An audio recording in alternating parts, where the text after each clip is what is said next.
Welcome back to Comtrack.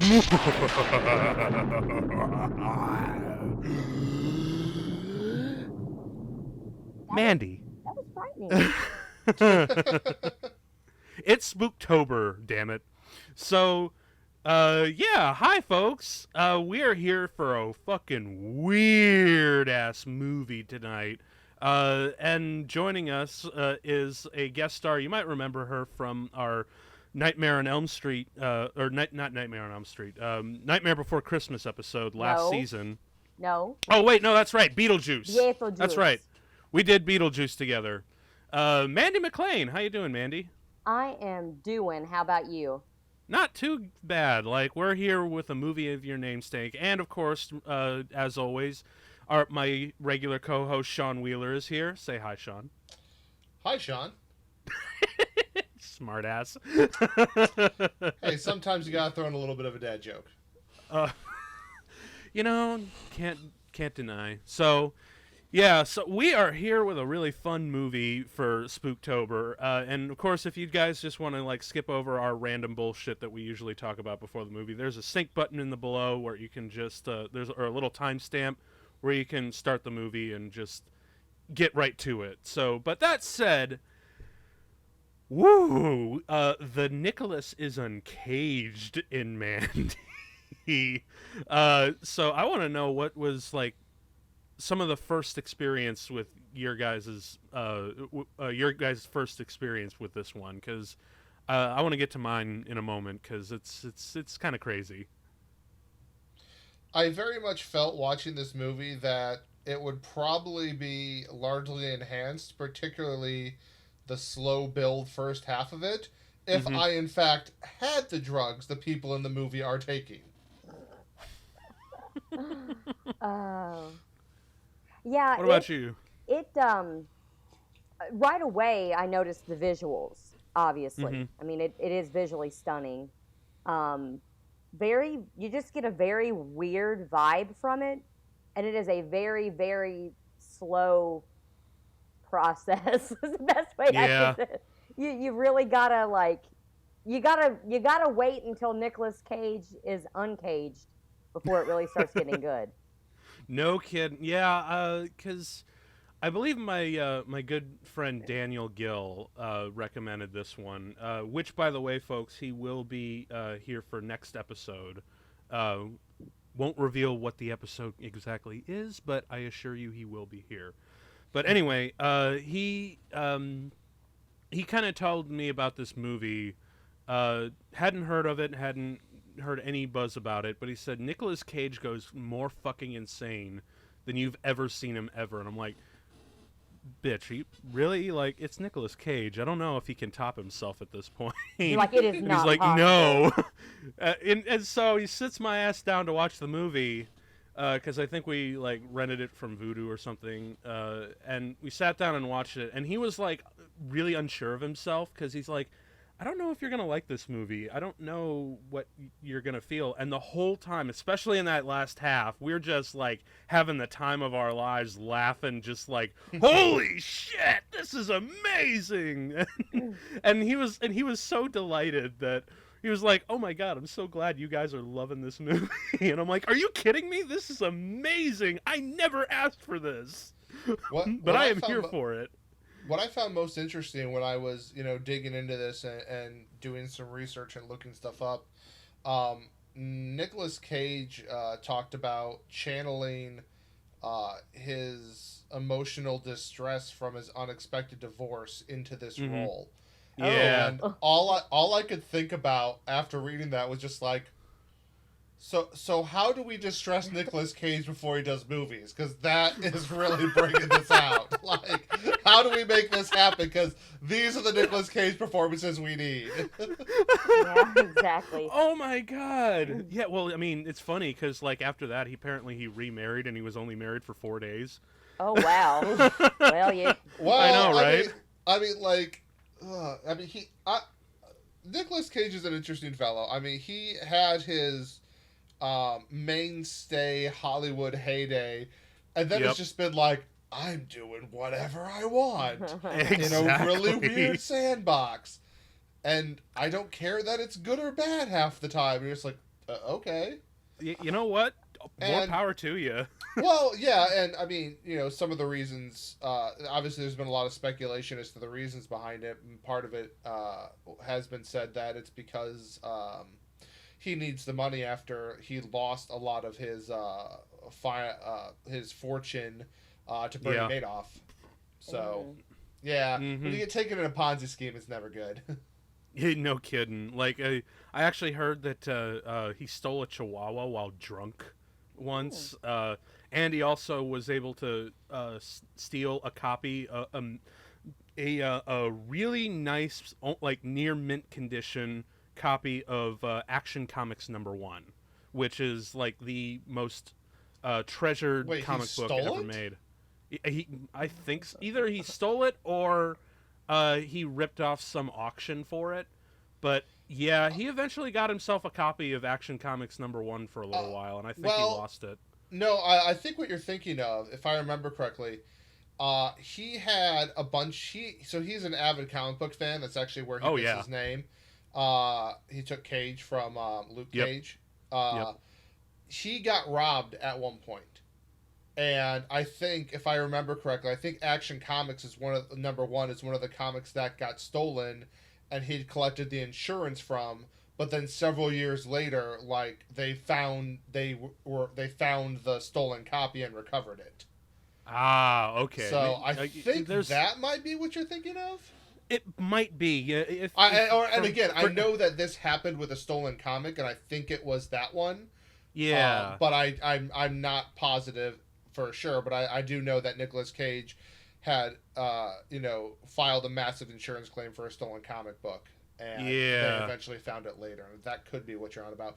But come on, stealing a Chihuahua, that is nothing I would not expect John Cusack or Johnny Depp to do while drunk. So I mean, this is not in the realm of impossibility for fun psychotic actors.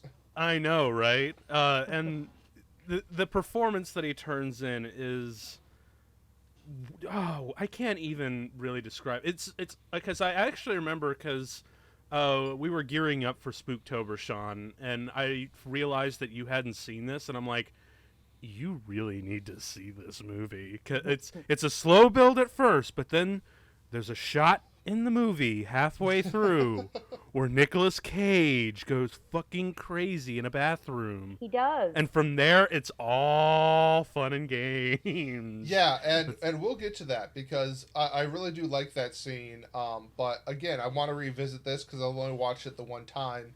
And I've looked at the script since then, and I'm kind of curious as to if I just missed a scene on my first watch through or what. And which I will know fairly certain because the scene I'm thinking of is not too far into the film. Right. Because that scene has a direct setup impact on the bathroom scene. Yes, totally. And Mandy, I had to have you along because a while ago we did another Nicolas Cage commentary on a different podcast. If y'all remember Nick Bowman from my Inception episode last season, he has his own podcast. I listed links in the description for that episode. You can check him out. He's awesome. But yeah, he invited us to do a commentary of The Wicker Man. And that was fun. The remake, apparently. Yeah, it was and a remake. More specifically... go ahead. What I noticed in this film is that the dialogue was a little bit better. and I also noticed that there weren't any crazy trucks going by. Yeah. Oh my god. There was no bear suit either. And sadly, significantly less bees. Yeah, no bees. Not the bees. Well, I mean, the lack of bees and bear suit may actually be a negative rather than a positive, but that's all down to personal preference. He probably could have pulled off that bear suit after he goes crazy in this one. Right. Yeah, like do like an homage to the Revenant or some shit. He could be like in Tropic Thunder wearing a panda. Yes. Yes, running around, dude. Totally, with a crossbow, like, and his pupils are fucking dilated and everything. I killed a panda. You killed Amanda. Hey, we can just clean that up. Like, no, a panda. Oh, geez, don't scare me like that.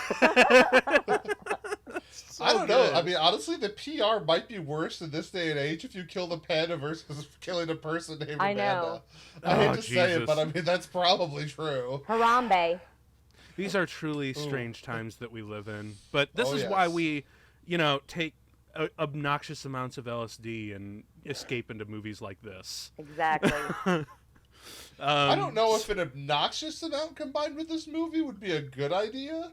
Like, you It's might either wake a up good to idea find your or a bad roommate idea. dead. Yeah, it's either a good idea or a bad idea. There's no in between. You're either going to have an amazing time or the worst time in your life. But honestly, if you really do look at it from a different, get our idea of Nicolas Cage out of your mind. Like, pretend like Yeah. you don't know all of his craziness. This is one of his better acting roles lately, though. Like, as far as him just not being completely stupid. This is the best I've seen him do in years, if not well over a decade. The only thing is, she's creepy. I'm sorry. Eek. But anyway, the only thing, I loved him in Kick-Ass, though, as Big Daddy. I did like him in Kick-Ass, and I thought he was great.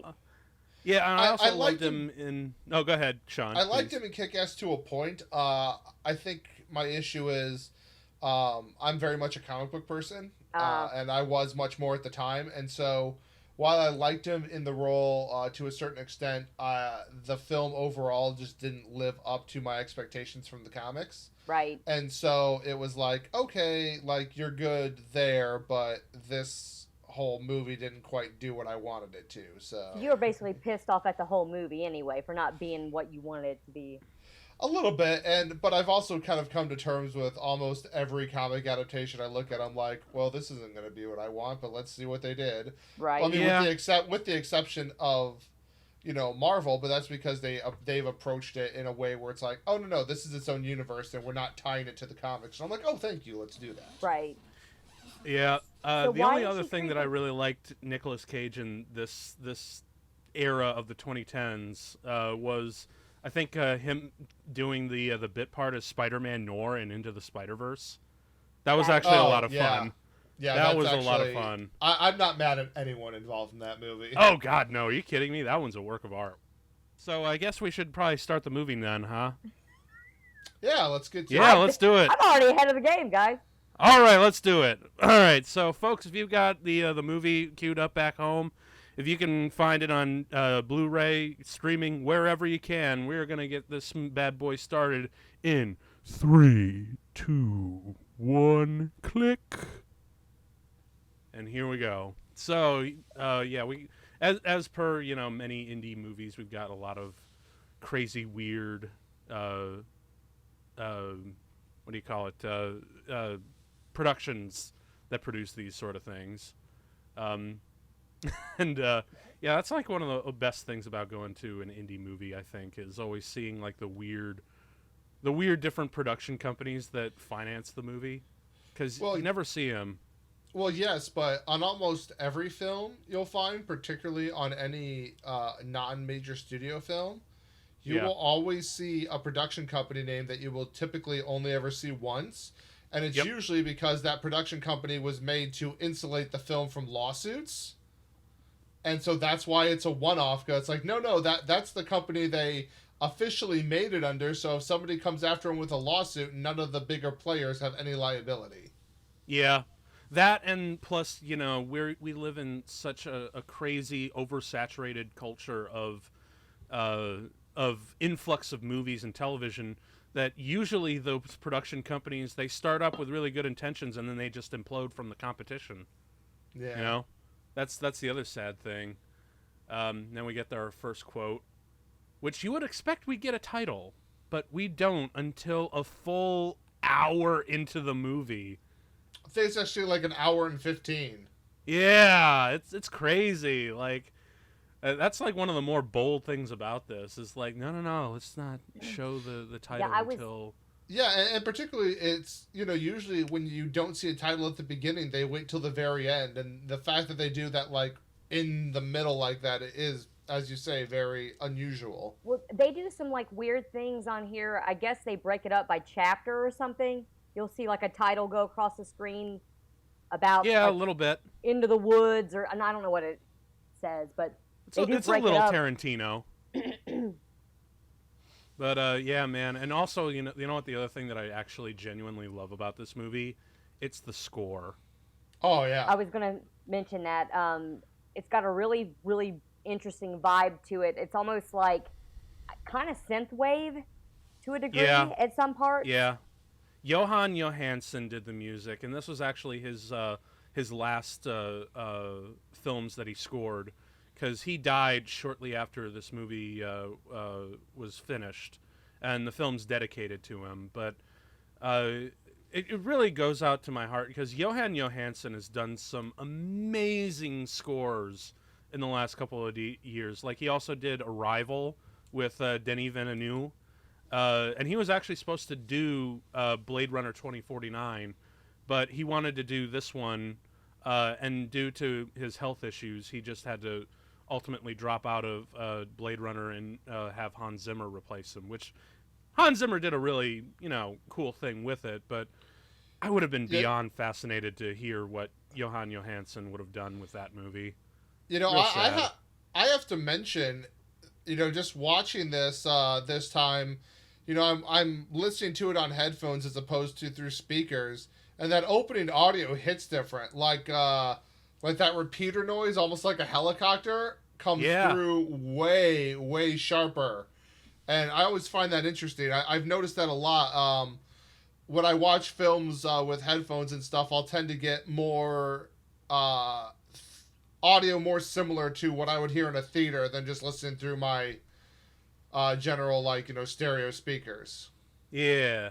Sound is half the picture, people, and this one could not be more of a better example, because the sound plays such a huge part. You could have the most beautiful film, and if the sound is crap, it's shot. Yes. Yeah. One of the key things that I learned in film school is, produced by Elijah Wood. How fucking weird is that? I mean, I'm not surprised. Like, weirdo making weird movies with other weirdos. Of course. Have you guys seen Maniac with him in it? With Elijah Wood in it? No, I haven't. I need really to. Good. I'm gonna have to check that out. I'll put that on my list. He's a maniac in it. Well, of course. I mean, obviously. I mean, I've seen him playing a maniac before in Sin City. Are they smoking long bottom leaf there? A little bit. It's the finest weed in the South Harling. But yeah, man, like, one of the key things that I learned in film school was that sound is like, when you're making a movie, an audience can forgive bad video or bad visuals. They can, but they will not forgive bad sound. No, they won't. It's because it's a lot more. It's more jarring or something, like if the sound isn't right. Yep. That's just how we're tuned, because a bad video can be a style. Like, they even play with the visual style with this movie, with the crazy amount of film grain, because you've already been seeing it, right? Because usually films tend to eliminate film grain as much as they can, but this one just uses it in every single corner to create this nutty their titles, mood. The weird titles they have. Yeah, 1983. But there's actually a really brilliant Nerdwriter video essay. Nerdwriter is probably the best video essayists out there on YouTube. Like, he always just comes out with some of the best stuff. But he did one of talking about the film's artistic use of grain. And if you guys want, I'll link it in the description below so y'all can watch it, because it's a really cool little watch. I actually would like to watch that. I do like his videos, and I haven't caught that one. So. Oh yeah. As soon as, because I caught it roughly just before I'd seen it. Like, my buddy Dan told me about this movie, and I And then immediately, just like almost as if on cue, Nerdwriter posts that video, and I'm like, oh, right on. I'll save this for my watch later, and I'll come back after the movie. And then I did, and it was awesome. But yeah. So you mentioned there was supposed to be a lot more dialogue in this script, Sean. That's what I was going to mention. That Yeah. like when I started to watch it last night, they hardly say anything like Yeah. for the first half of the movie. Yeah, there's not a whole lot more in the first half, but particularly the trailer scene that happens later. There's a lot more dialogue, and I'll let you know When we get coming there, up yeah. here whether or not a scene I saw in the script is actually in here. Because I'll be perfectly honest. I mean, I've only watched it once. I may have just flaked out of it. Yeah, It's I feel easy ya. to flake out on this one. I mean, it is.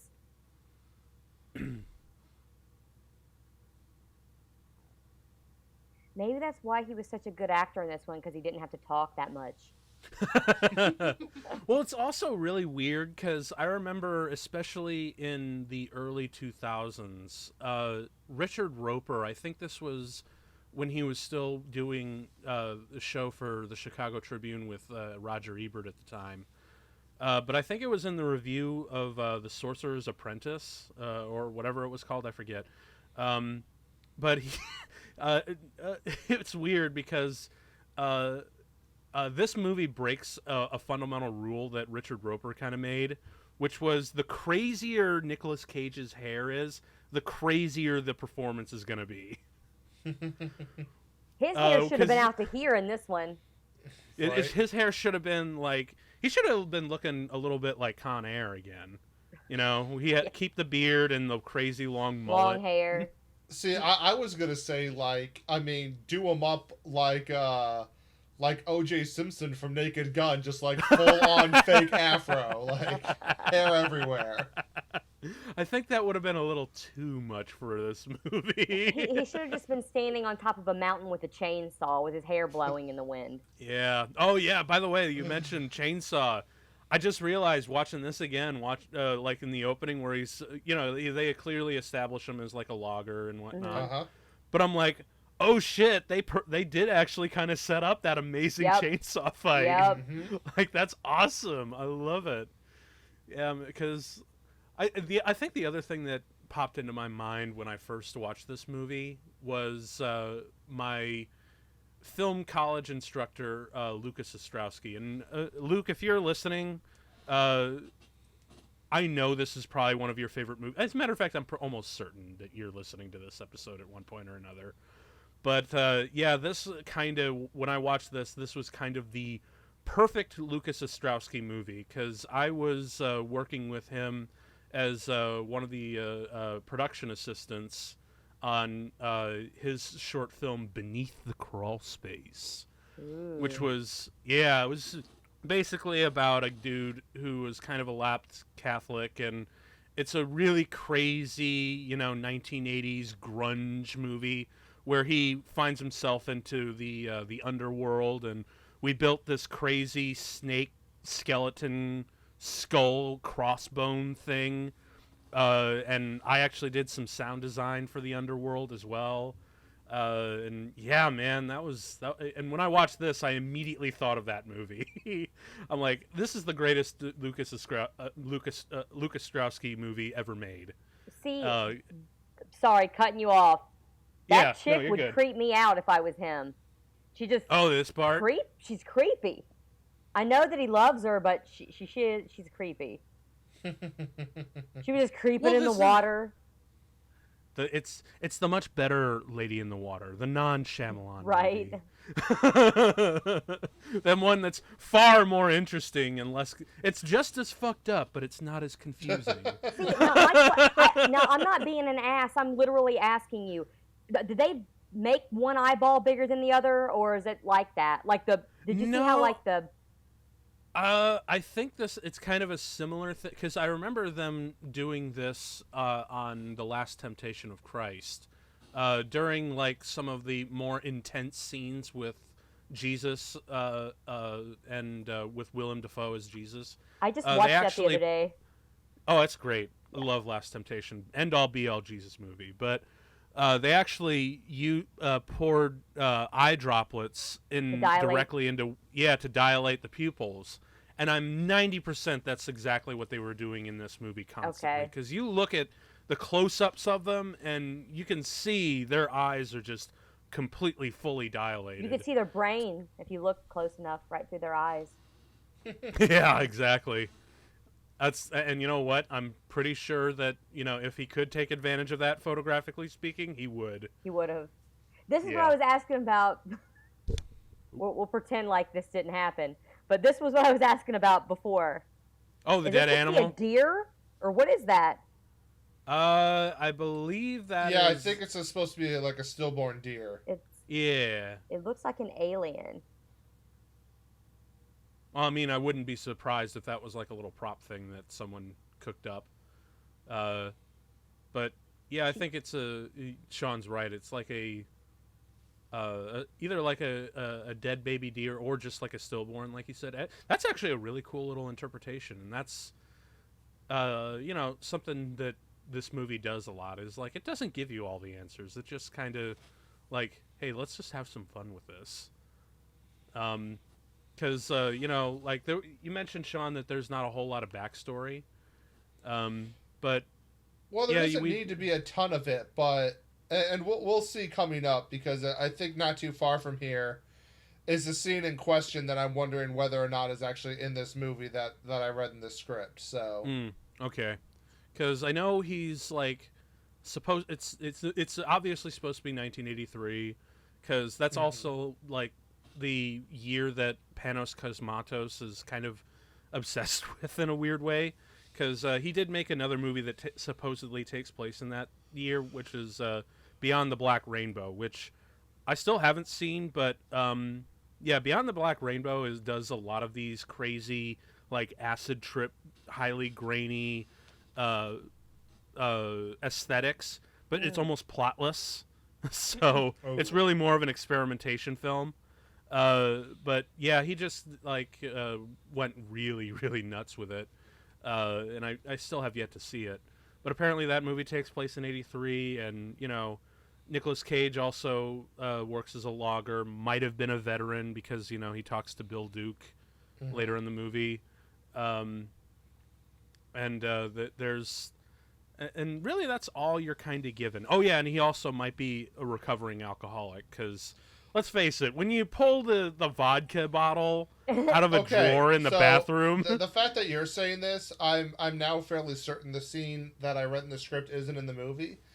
It's the sheriff messing with him at a gas station, and basically, call it, like, making, belittling him for being an alcoholic and for settling down with basically what he calls, like, the town tramp. I don't think that happens, does it? Yeah, and so, like, that background of, like, oh, he's an alcoholic, like, that had such... Once I read that scene, that made that bathroom scene later play wholly differently for me. Yeah, I don't think they touch on that on here, do they, Tim? No, I think either, again, that might have been just something limited by the script, or... maybe they did film it and it's a deleted scene. I don't know. On Shudder, on Shudder right now, they have the the uncut version or the long version of it. Oh, shit! Because like for me, like that one scene is like, you know what? Like that would have made so much more about this movie clear. Well, and it's weird that they didn't show it. Do what? That's so weird. Yeah. Whatever. I do like this scene right here, though, with the creepy Starling story. Yeah, that, and I also love the fact that this whole scene is essentially just one long still take that is a very slow zoom push. Yeah, it's a great effect to capture the intimacy and intensity of the moment.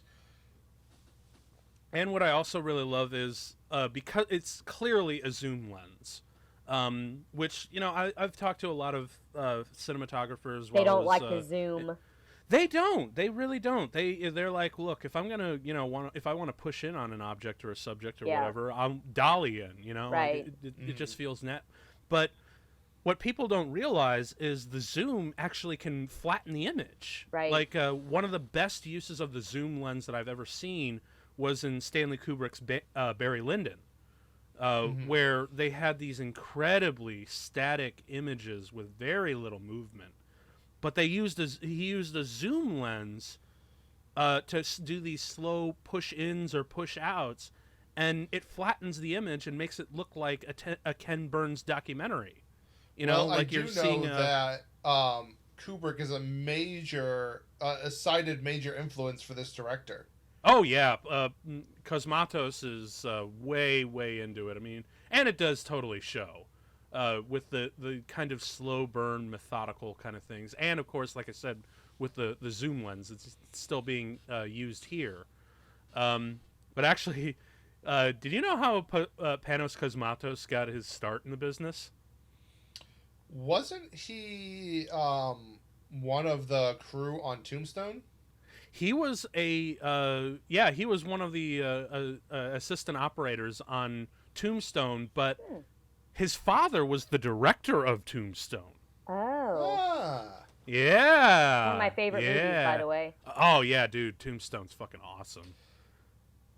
If you ever cover that, bring me on.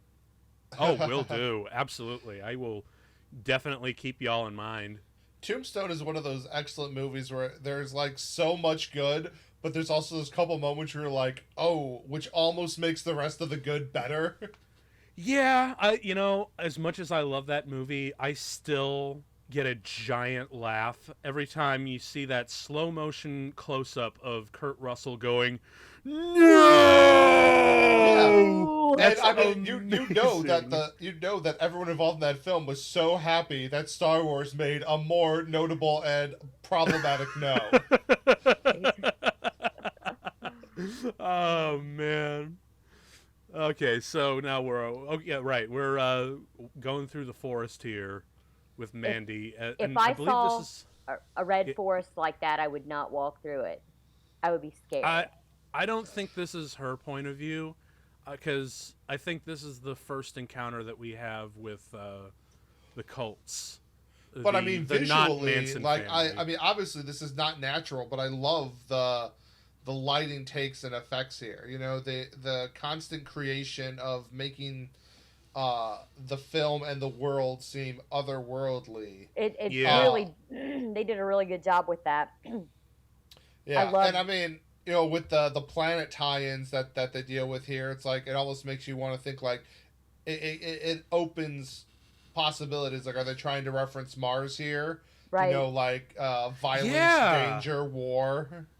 The redness. Okay, now I see. It's really fun because this movie is one of those things where it doesn't really make sense while you're watching, but it gives you such an impression that it leaves these thoughts and images, or these thoughts in your mind, like maybe this had a double meaning, and it leads you to go on this weird rabbit hole where you're like, oh yeah, this totally means like a whole bunch of stuff. Because watching this again, because I think this is like the third time I've watched it. You're right. Like it's referencing this crazy outworldly god of war Mars to foreshadow for what's coming up. Something I have to mention. I mean, obviously they've established her as like a metalhead, but yeah, with their rock and roll shirts. Right, which I like, but could they not have found a different Black Sabbath shirt? Because does anyone not think of that Black Sabbath shirt whenever they think of Tony Stark now? Yeah. Like, couldn't you have found one of the many others that exist? I know, right? Like, find like one of the really weird ones, But I guess maybe it was just a limitation of the budget, or you know what? Maybe it was like an insistence on Nicolas Cage himself, because as we know, big comic book fan. Well, it could also be, I don't know enough about the time, if that was actually the time period where that was the Black Sabbath shirt around.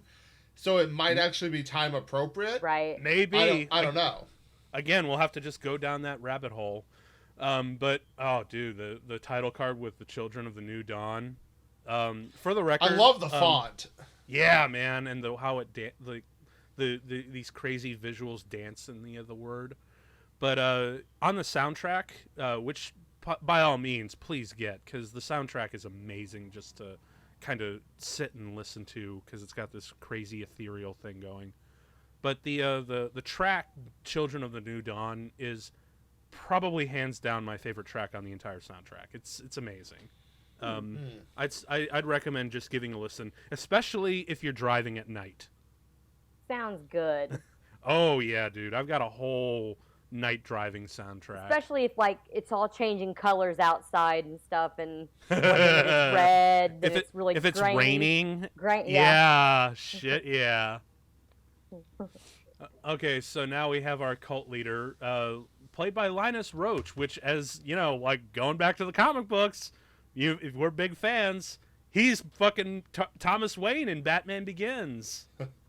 It's just the entire delivery here, though, is just like he's so full of contempt. It's just like you instantly get a feel for this guy, and you're just like, well, you suck. Yeah. I know, right? You're a spaz. I mean, he's clearly inspired by Charles Manson. You know, like, you know, he's all about the hallucinogenic drugs, and he's all about his life-changing music, and he gets really pissed, you know, especially when my favorite part later is when Mandy just straight up laughs at his tiny little dick. Yep, she's like, like that was actually kind of amazing. I love that whole scene, but honestly, my favorite part of that scene though is like, what do you see? And she's just like, I see the Ripper coming right quick. It's just like, damn, that's some poetry right there. But as far as now, I could be wrong, but I think the actor is like weirdly deep into like spirituality himself. oh really? Yeah, I know he's not like actually like, you know, a cult leader or anything, but Are you and sure?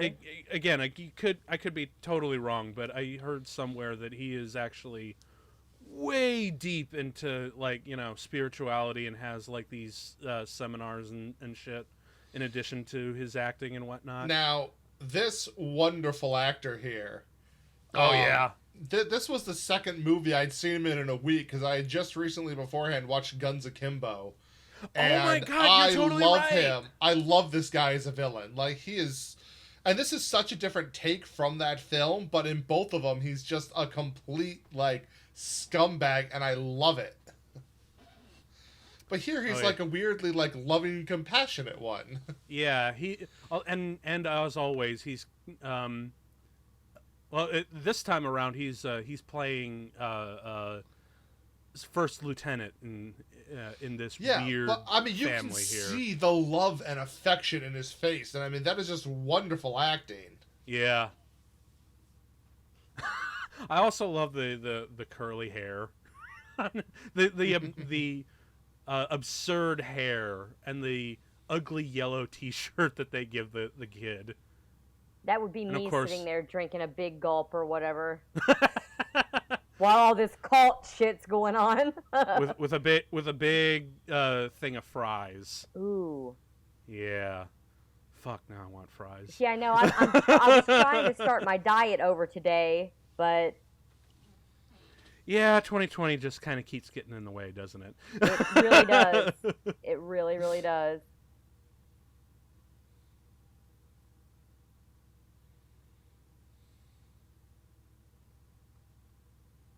Jeremiah, you are so amazing. Now kiss me. Full on the lips. Yeah, man, this family gets fucking cray. Although, but yeah, it again really is kind of a Manson family sort of thing. Like this feels like Manson family of the 80s.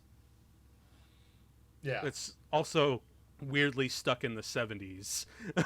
Yeah. Because, you know, all their shit is like secondhand, and so everything's like 10 years old. Because that's the other thing that I really love is, you know, like when movies do period pieces and they always do like, you know, the model of the time. They always forget that they need to do what they really need to show is stuff that came out 5-10 years earlier Right. to give it that wear and age, because nothing's ever really pristine in any moment in history.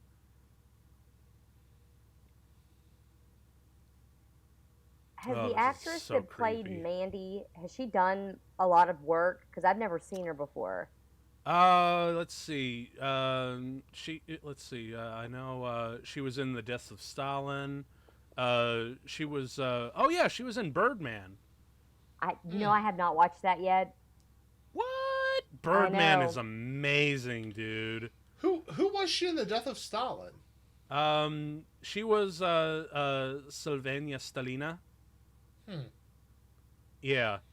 Might just be like a really small role because I haven't seen The Death of Stalin, even though it's been on my list for I watched quite a it while. recently, but I watched it before I saw this, and so I wasn't looking for her, and it did not register when I watched this. Oh, okay. You know what? Maybe it's because of the hair.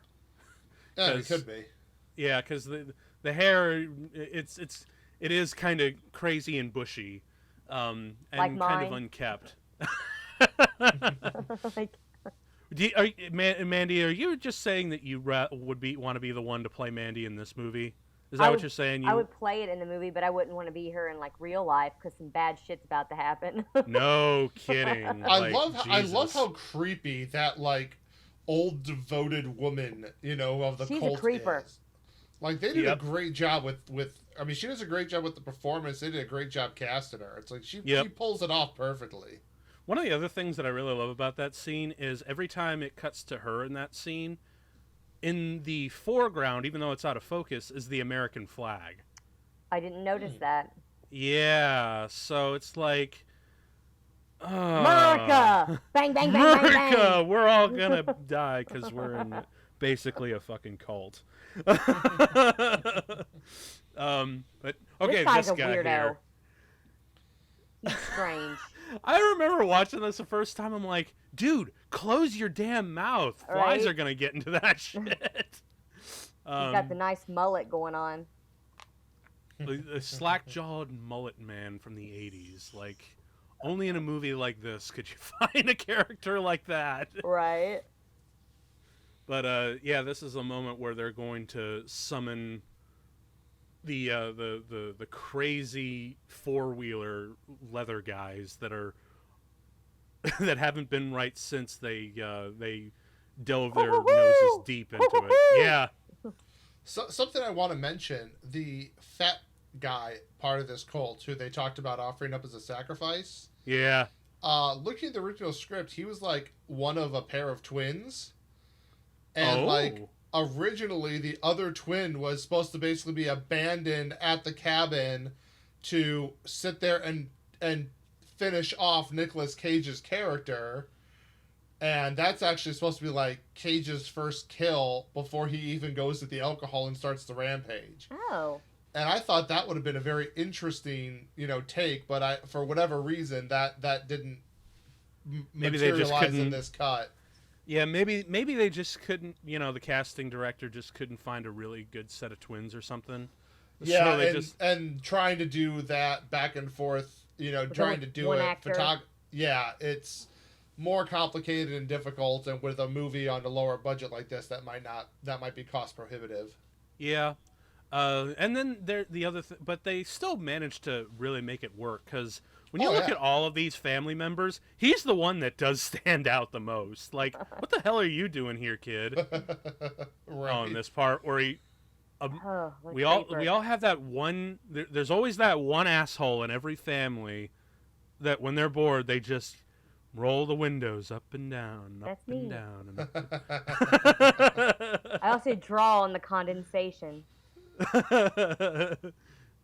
Like primarily. you.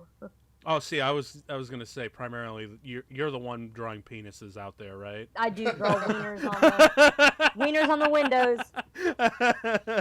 Hey, that's a great name for a band name. We should write that down. Wieners on the windows. I love the way they shoot this scene though. With you can just see the annoyance building. I know. I know, right? And that kid.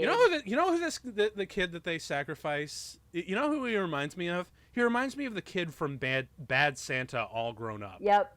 It's the curly hair, you Yep. know, and that dumbfounded look, permanent dumbfounded look on his face. And here, this great shot.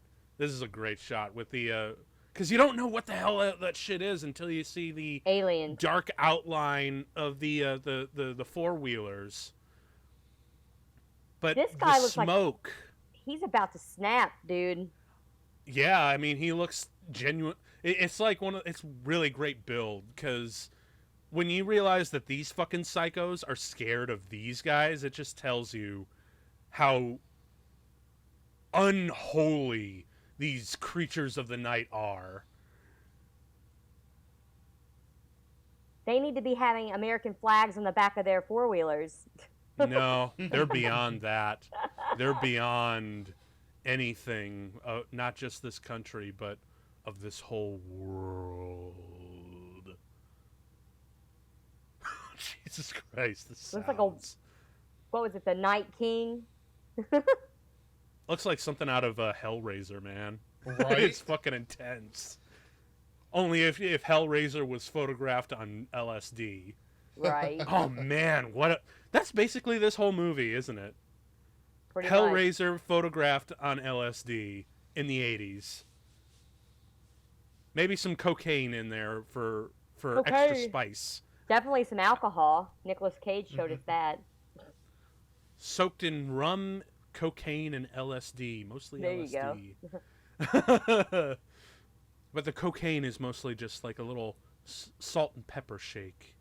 We gotta have it though anyway, because it's the 80s. Ooh, he's like, I feel uncomfortable. I need an adult. Stranger an danger. adult. Oh, I love the sound design for the drugs that they give him, like the cicada bug kind of sound design that they give him. It's an homage to the bees. The bees. Maybe Not bees. Not the bees. The fact that they fucking drink that shit. I spilled water all over myself. Awesome. Oh God. I was drinking with them. Be glad it's just water. Right. Because Christ alive. Also, because we mentioned that there's like a lot of stylized coloring and shit, right? But now I genuinely can't tell if that's mise-en-scène lighting, where it's just like the lights coming from the rear lights of their cars, or if it is stylized. I love that I can't actually quite tell. I do want to point this out. I know this doesn't have anything really to do with the film. Yeah. I almost feel like Nicolas Cage looks younger in this film than he has. I don't know if he's had a facelift or what. Or maybe it's just the makeup. Honestly, I think it's the beard and the dark lighting of the movie. It's like, masking his age. In a weird way, yeah. Because, in Nicolas Cage, it's not like the dude's, like, aged horribly. He's actually aged fairly well, especially, considering all the crazy antics that he gets into. But, yeah, man, like, this is when some serious shit's about to go down. And... oh, man, what was I going to say? Oh, yeah, right. But, I think it was the smoke adds this whole new layer to grain that I've never really quite seen done like that before. And it goes even crazier like this. And I believe in sequences like this is where I have to I really almost wish that they did have like a warning for our viewers, like, for our photosensitive viewers, please vacate the area, because it's about to get nuts. Because I even remember doing early stuff for Beneath the Crawl Space. I gotta see if Luke ever posted that movie. I'll see if I can find a way to link it to him, or at least ask him about it. But yes, I do want to say, speaking of their house, like 'cause you saw pictures of it earlier, that wall and a half of just windows. Like, I'm sorry, but I don't want to live in a home that exposed, even out in the woods. Like, I'm all right. You're asking for the wrong turn guys to come in over there and get you. Oh my gosh. Yeah. Oh my. You might have a seizure watching this. Yeah, I know, because when we were doing research for Beneath the Crawl Space, he showed us a couple music videos, and he actually did turn to the class like, are there any photosensitive people here? Like, because you will get a seizure if you watch this. I think it's cool, though, because a lot of haunted houses are set up like that. Like, if you're walking through one. The strobes. Yep. But, yeah, dude, like, that shit's like something straight out of Alien, you know? As a matter of fact, I actually can kind of see Giger being a bit of an inspiration for how the Black Riders are designed. Like, they took the best stuff from, like, they're thinking, okay, for costume design, think Hellraiser mixed with H.R. Giger. Oh, there's their sacrifice. No! Bye, kid. No big gulp or anything. Not even a pink elephant or a purple elephant. I still can't remember what the fuck he wanted for Christmas.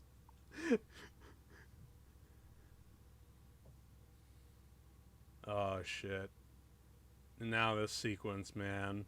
Put the Mandy down. Put the Mandy in the box. Put the Mandy in the bag.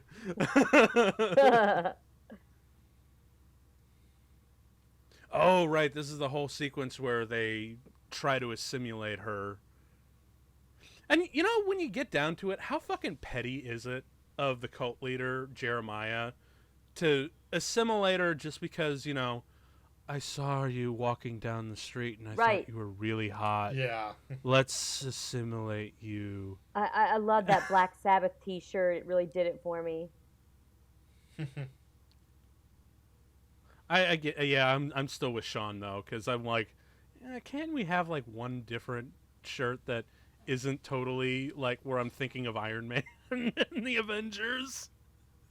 Like, this is not Marvel Movie of the Month with Mark here. This is getting fucking weird with Mandy. And you too, Mandy. Me too. And the movie, for sure. Oh shit, yeah. So. And I also love the wardrobe of the cultists. Because, again, it does play into that whole 70s vibe. But, oh, shit. Oh, no. Oh, God. Something else from the script that I didn't really catch. Did you guys realize that that's supposed to be their daughter? Yo, what? What? Like, that other girl, that young girl in the cult is supposed to be the daughter of the cult leader and that old woman. Oh, I didn't know that. Okay. I thought she was another disciple or whatever. I thought so too, and like I had no idea until I like saw that in the script, and I'm like, huh. Like, so I don't know if they did away with that idea or not, but I was just like, right? Oh, just no. So we don't have bees in this movie, but we have big ass fucking wasps. Ugh. The cherry on top. Jesus. Pouring LSD directly into your eyeballs and stinging you with the shit. She's gonna be tripping balls. To say the least, man. Like, but I do love this sequence coming up. Like, this is probably one of the coolest sequences visually that I've seen. Not just in the movie, but in probably the last decade. And it's also probably one of the best close-up shots I've seen in a long, long time. Because it's, you'll find out, it's technically 2 close-ups merged into one. Ooh. Oh God, the drugs are happening. Kansas is going bye-bye.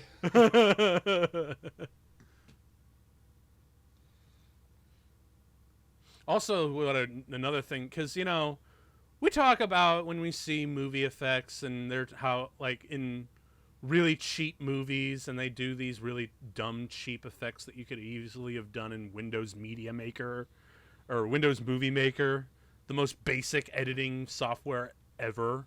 Basic bitch, I like to call it. But when you see the streak effect in other movies for that sort of thing, it looks dumb, but It works here. I don't know how they really make, because for some reason it just looks so, the effect is so much different. But I think it's probably the heavy use of, color distortion and the heavy use of grain. It makes those phantom frames pop all the more and get like an entire different effect entirely. Yeah, I mean, I think with so many effects, I mean, if they're done poorly, it looks cheesy. If they're done masterfully, they look amazing. Yeah, but again, it's the additional ingredients of the nutty color scheme and the intense use of grain that gives it a flavor that I really haven't seen before, which is really, really fun. Especially when, because, ultimately a lot of these images are pretty static, but when, Jeremiah starts moving like this, you see these crazy trails. And I actually did like when he puts his arms down, you could kind of see like for just a half a second, like a crucifix kind of imagery. I just love it. Like her slow response, and she's just like, I see the Reaper fast approaching. Oh, and such good poetry. It's just, and he's just so much like, I don't even know how to respond to that. Like he even has to take a stop. Like, okay.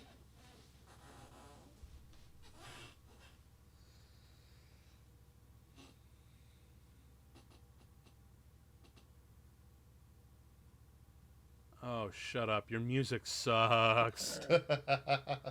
Have you actually heard any of Charles Manson's music? Yes. I'm sure I have at some point, but... It sucks.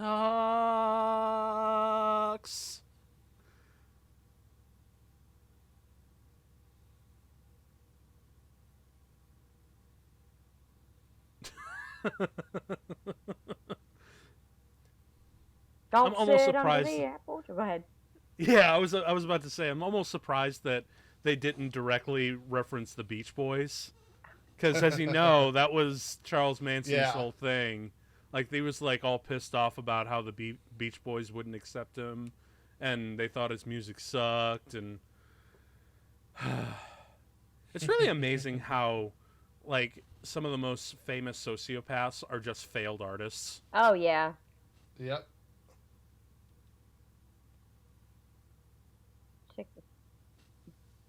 Interpretive dancing. You look like a clown. You look like an idiot right now. He looks like the Michelin Man. Got the... You ain't no David Bowie. Get out. Oh, no. No. Oh, my God. Can you imagine if David Bowie got to play the role of Jeremiah?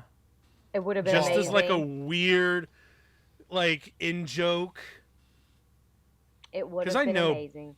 Yeah, man, because I know Bowie's all for that kind of shit.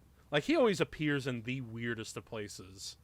Like, great example, we just talked about Last Temptation of Christ. He appeared as Pontius Pilate. I know. Which was so weird, but I'm he like, wasn't even in the credits. I don't think he was in the credits. Because I watched for him and I didn't see it. Oh, that's weird. Because you'd think someone as prolific as Bowie would be like, just, throw him in the credits, whatever. He was probably like, I'll just be in it. I don't want any kind of recognition. I don't know. Oh, man, Bowie was gone too early. I know. Okay, I think this is the shot. Yeah! Oh, this is such an amazing piece of visual filmmaking, because, like, it was under Lucas Straussky that I really learned got to experiment and play around with the opacity tool, and have shots fade into one another but not fully. But this is something else.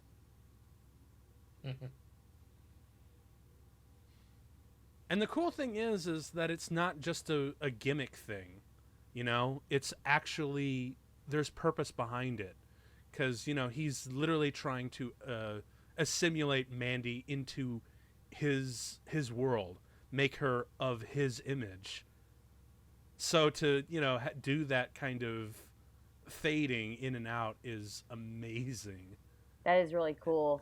I know, right? I remember watching that, and my jaw actually dropped. I never noticed it before because one of the things where I wasn't paying attention, it has dry moments and stuff, so I was probably like, I don't know, washing dishes or something when it was on. I never noticed it. Oh no, this is a movie that is truly a feast for the eyes. It's a nice trippy little effect, and it's well done. Yeah, man. And I love how they even motion track it, because you can tell that there are very subtle movements to make it as seamless as possible. Mm-hmm. And it's so crazy because you're not sure where one image begins and the other ends. Yeah, you keep looking and trying to pin it down. You're just like, and you're like, did I just? And you kind of look at your drink while you're before you started the movie, and like, did I put something in this? Is my mind playing games on me? Am I paranoid? Oh God! Oh, it's so cool. And then we cut back to her. Do you know what also occurred to me here, which I hate to kind of say? Oh, please tell me. The amalgamation of their two faces reminds me of the face of Kevin Smith's daughter. It does. God damn it! I'm never gonna unsee that shit. What the hell, man? Oh fuck. I'm not wrong. You're not, and I hate you. Because she has a similar face, but he has that more prominent nose, so it's just like, yeah. And you mash it, there we are. God. Oh shit. So it's like one of those anamorphs, like, one actor plus this actress equals this actress. Right. Like, fucking goddamn it. You know what? Maybe if Kevin Smith does wind up listening to this, because he's kind of my inspiration for starting this whole thing. And we think Harley's beautiful. Harley looks amazing. Of course. Yeah. But yes, it did kind of look like her. But yeah, man. Oh, there it is. But yeah, if he, he's like. Yeah, no. If I guess if the Lambs did it better. Right. If Kevin Smith needs like actor parents, like just hire these two to hire these two. Why not? At least it'll visually make sense and it'll be like a weird little in joke. But yeah, I do love this bit where she's like, all this cult talk and all this talk of music and shit, and she just laughs right in his fucking face, like, "Oh my God, you're such a little, you're such a, you got such a tiny dick. You've got such little dick energy."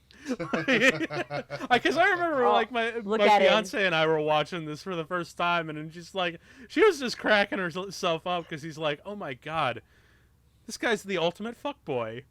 Let's laugh at him." Oh man.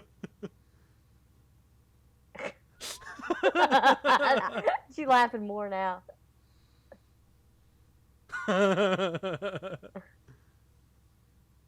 Yeah, that's right. Laugh right in his face.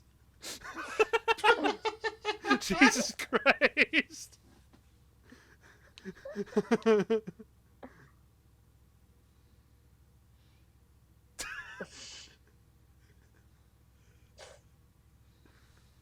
This is terrifying and hilarious at the same time. Is. I love this shit.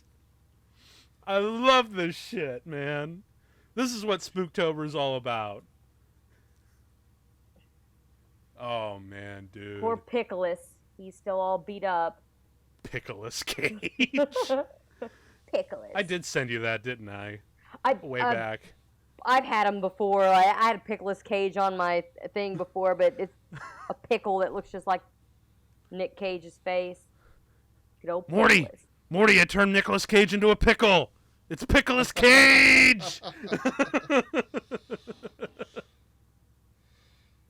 So, yeah, something else to point out also in the script, this whole section was a lot more drawn out, a lot more back and forths between, like, Cage tied up and trying to escape, and there's, like, a added section of, like, Mandy trying to escape and all this stuff. And really? Yeah, but I do think that narrowing it down to what they did helped the flow of the movie. Yeah, how the pacing goes. You don't want it to be like, oh, this is just going to turn into a weird game of, like, The Great Escape mixed with drugs. And well, yeah, you don't want to deviate. I mean, the pacing has finally started to pick up again from that very slow opening. And I think had they extended this out like that, it would have made it, slow down again at a point where you really didn't want it to. Yeah. I still wish that they kept the sheriff scene. Because, again, it does add a little bit. Yeah, I do too, just because, like, that provided much-needed context. Oh, man, I love the grain. I know I've been talking about it a lot, but it's it's great because it... and it also makes it feel like a film of that time, which is so incredibly important, and I love that effect. They do a similar thing with Stranger Things, and I love that kind of stuff. Yeah, and it also feels like, sort of like what Robert Rodriguez was doing with Grindhouse, but instead of, doing these over-stylized, post-rendered film stock filters that they added to it, instead they just took one element of those old films and they just cranked it up to 11. Yeah. I mean, particularly when you look at, like, Bright Skin and you just see the grain and how it plays. She should have been wearing a red headband, shouldn't she?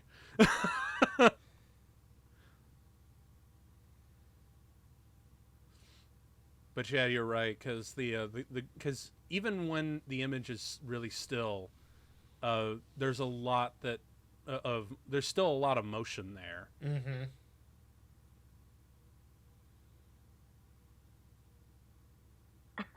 Okay. I'll tell somebody that one day. I also love how Nicolas Cage in this scene is able to pull off the simultaneous effect of being batshit scared and also thoroughly confused. Mm-hmm. Just with his eyes and the fact that he's got, fucking barbed wire wrapped around his mouth like a gag. Am I the only one who is, like, vastly curious as to, one, like, if these are real relics, where the hell did these weirdos get them? Because they seem too incompetent to actually have dealings with demons. You're right, yeah. You know what? my guess is it's in their mind. No, actually, my guess is they just happen to get lucky. The fact that they are mutual friends of the chemist who makes these crazy drugs with the deep dark under guys. Maybe. That's always been my theory. Is like, ow. A little bit more crucifixion kind of reference, being stabbed in the side. Nicolas Cage is our Christ. He's our Messiah. Oh my God!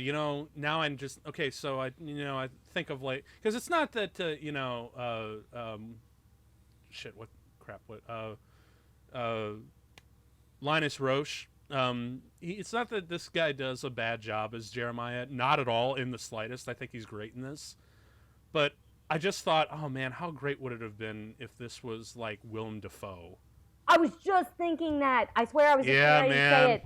Because we've seen him go fucking crazy and antichrist. Willem Dafoe is like the great spectrum of Christ. He is Jesus Christ and the Antichrist. He is. He is Willem Defriend and Willem Dafoe. He is. Both. Both at the same time. So how amazing would it have been if this turned into like a weird showdown between Willem Dafoe and Nicolas Cage. So I'm not gonna lie. I tried to keep an eye out for Willem Dafoe. Yeah. Because he does keep a residence in Rome, and when I was there, it's like I knew what his favorite restaurant was, and I was just kind of like casually strolled by a few times and kept looking on Twitter like, are you in the city right now? Like, any chance I could try and run into you accidentally just because I want to be that kind of fanboy? Willem Dafoe in Boondock Saints. Wow, that was crazy. Yeah, man. Yeah, I mean that's one that gets talked about a lot, but I mean honestly, like I enjoy a lot of his like subtler, more supporting kind of roles, like just because he brings that element of just like to so many things that it's really delightful. I love him in John Wick. Dude. He's such a small role, but he's absolutely perfect in Inside Man. Yes. Oh, Jesus Christ. So this was like the one man. Oof. Yeah, the man. Okay, so I do remember like that, they're obviously burning her alive and shit. Right in front of him. Yeah, but when he even though it's really cool looking when he looks at her like destroyed, burnt skeleton that just kind of crumbles in her hands, or in his hands, and but technically that would have to burn a lot brighter and a lot hotter in order to get that effect. But I don't care. I thought that too. Yeah, hey, so willing suspension of disbelief, man. Oh, are you kidding? Yeah, totally. I mean, it's so much more visually stunning. But yeah, watching that for the first time, I'm like, yeah, it kind of took me out of it. But then upon retrospect, I don't care. This is fucking trippy crazy. Man, that's awful. And the fact that there's no sound, too, just makes it a little bit all the more powerful and just disturbing. It's more is profound. The word I'm looking for. Yeah.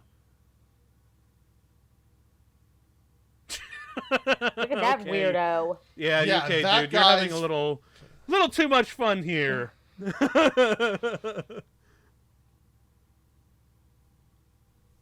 At least the daughter always had the proper stuff to be kind of horrified, because as the movie goes on, her character is always. There's always like a subtext in the subtle nuances that I've seen her bring to the character, that she always feels a little hesitant. Like there's this one little tiny voice in the back of her head, like, this family is fucked up, and I can't. Right. And I don't want to be a part of this. And I think I honestly wonder if they just didn't establish her as the actual daughter for a reason or not.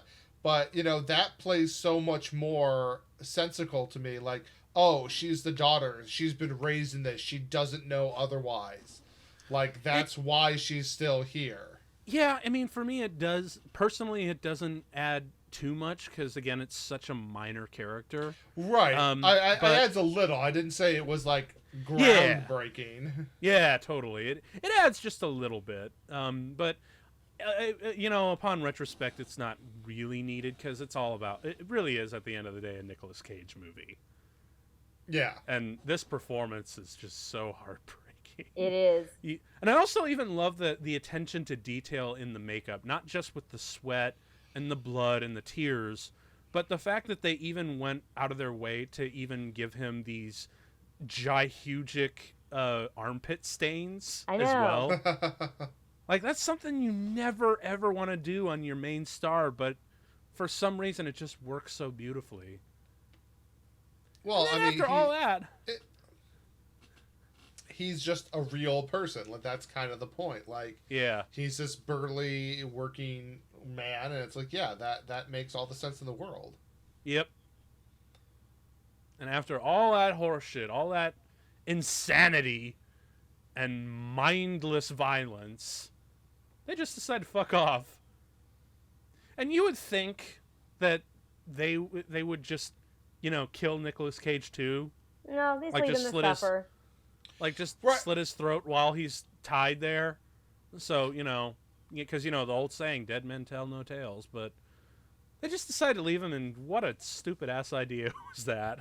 Well, and that's the more interesting thing. Like with that twin, they were leaving him behind, and they literally told him, "Wait till he's dead, burn the place down, come find us. Then you'll fully be one of us."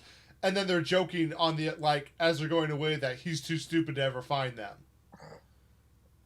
So there's this whole thing where there, and I personally would have liked it just because he is apparently in the script he had killed that twin with garden shears, and I'm through the clavicle, that I'm well, that would have been beautiful. Yeah. And it would have just shown him how sadistic Jeremiah really is. Maybe it's in that uncut. I'm gonna find out really quick while we're. Oh yeah, you're good. I am rather curious. I'm there's a director's cut of this. I wonder what that does. Oh, this where he slides his wrists out of the barbed wire. I mean, look at the pain on his face. It's just oh. It's just deleted scenes, I guess. They've got a section of deleted scenes on there, on Shudder. That's probably what it is. Again, kind of playing into that Christ imagery, because when they put the barbed wire like that in those circles above his head, it actually does kind of look like the crown of thorns. Mm-hmm. But yeah, this moment here where she's just kind of ashes, you're yeah, that needed to burn a lot hotter. There would still be there would just be a charred chunk of flesh at that point. Yeah. And not just a pile of ashes. They might have used their cult powers to burn her more. Maybe using fire from the underworld. Right. Yeah. But I don't really care, because again, this image right here of her holding what's left of her head, and it just kind of crumbles and it with almost nothing. Oh Jesus! That one tear. Yes, that's what we call in Hollywood the beautiful cry, just a single tear. Oh, I love that. And don't you just love that even though her rest of her body got burnt to a cinder, you can still kind of make out her eyelashes? Yeah. That's a little bit of Terminator 2 right there. Right. The nuclear fire, so to speak. I like the lighting here. Yeah. Little bit of a touch of green along with the kind of Dutch lighting of the orange. Okay, and then this is probably one of the strangest shifts in tone, but for some reason it just gets a huge laugh for me. Oh, just in his underwear? The Cheddar Goblins. The Cheddar Goblins. Oh my god. I want a prop box of Cheddar Goblins to have on my shelf. That is because it's such a weird thing, and it's so... I love the way he looks around when he first comes back in. I don't remember life. I don't remember anything. I died, and now I'm not quite back. But yeah. I think that's the shirt she had on when she died, though. That's a fuck up there. Well, that's just it. It's she had that on when she was drugged up and sitting there. Yep. And then she's in a bag and we don't see the transition. Why is the goblin puking up mac and cheese, and why are the children enjoying it? Even the sound design of that shit. Okay, do you know what's funny? They actually got the guy who did Too Many Cooks to direct that commercial, which makes so much goddamn sense. He's like, what the hell? And then, of course, this is just a test of the emergency broadcasting system, just so they could have that, deadline or the what do you call it? Vital dead sign. Yeah. That sound effect. And then we get our first little bit of animation, which I thought was awesome. Because because I know the Cosmatos was heavily inspired by the movie Heavy Metal, which this kind of shows. But really, actually, the first thing that popped into my mind when I saw this kind of shit was Ralph Bakski's work. Okay, now here it is, the shot. Hands down, probably one of the most uncaged bits you'll ever watch. Yeah, because this is the moment where I was like, oh, so he's like a repressed alcoholic, and this is the point where he's just like, fuck everything. Like, that gas station scene was so important to establishing that kind of stuff, and you're just like, why was that not put in here? I don't know, man, but I do have a question for the both of you. How much money are you willing to bet that that's actual vodka? Oh, probably. Because, man, if you hear about the stories about him and like leaving Las Vegas, it gets nuts. But so it does not shock me in any way, shape, or form that that's actual vodka. Because look at this. Oh my god.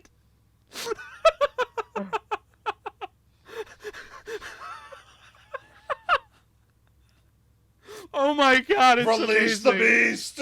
It's amazing. Poor I know Nicolas this is like a Cage. horror. I love that like, he screams and he's interrupted by another shot. Oh my god, it's amazing. It's done in one take, this extremely long angle, and it's just so... I know this is a really low point for him, but god, it comes off as so funny. This shot is the epitome of 2020. This is 2020, where we It is just 2020. we walk into the bathroom, unsure of what the hell we're processing here, pull out our emergency vodka, and just scream into the abyss. I do that on a daily basis. And I also love the touch of the tiger shirt, where he's literally unleashing his inner tiger by just screaming into... And later we released the actual tiger. I know, right? That's Lizzie.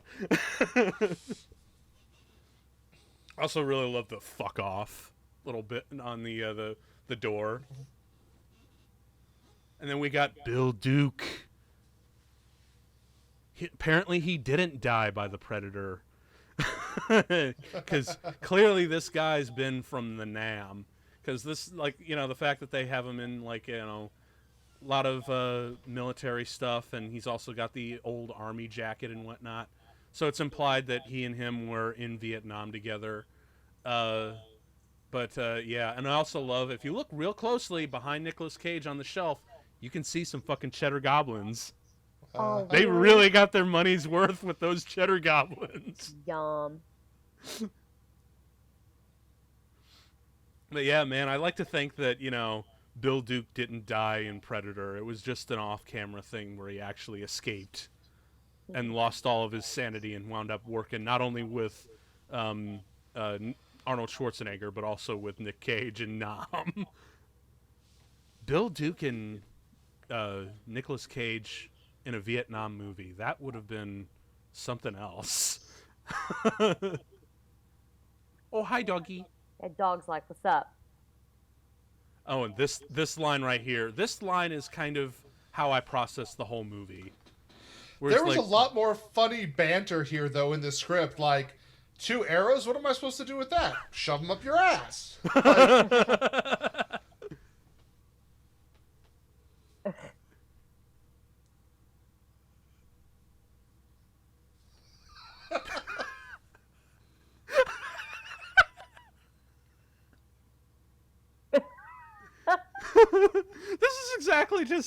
This is seriously just Nicolas Cage reacting to the movie.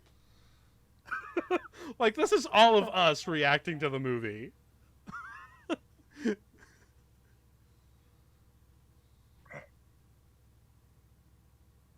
Oh yeah, this is where we get our only real set of scene of exposition.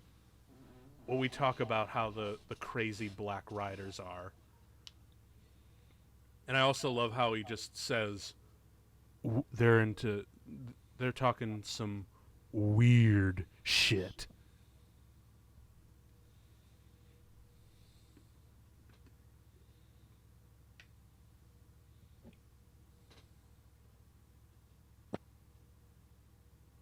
Oh yeah. Yeah. Man.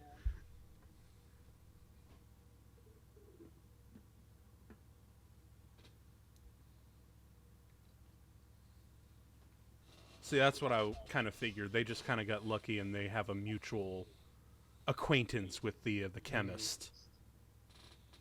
Yeah. I love how fucking nuts that twitch of Nicolas Cage.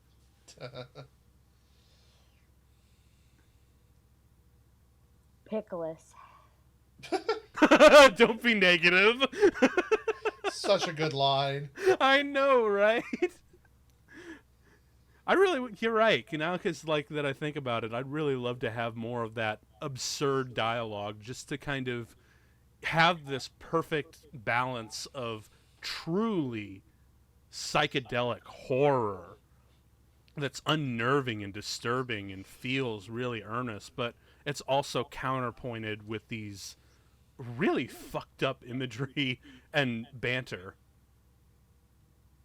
And then, of course, okay, this bit right here.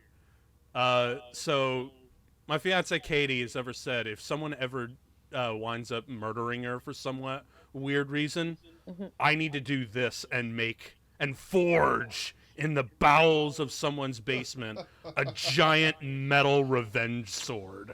Oh, I'm sure you would. Oh, I totally would. I will learn the skills necessary to create the most badass revenge battle axe ever conceived.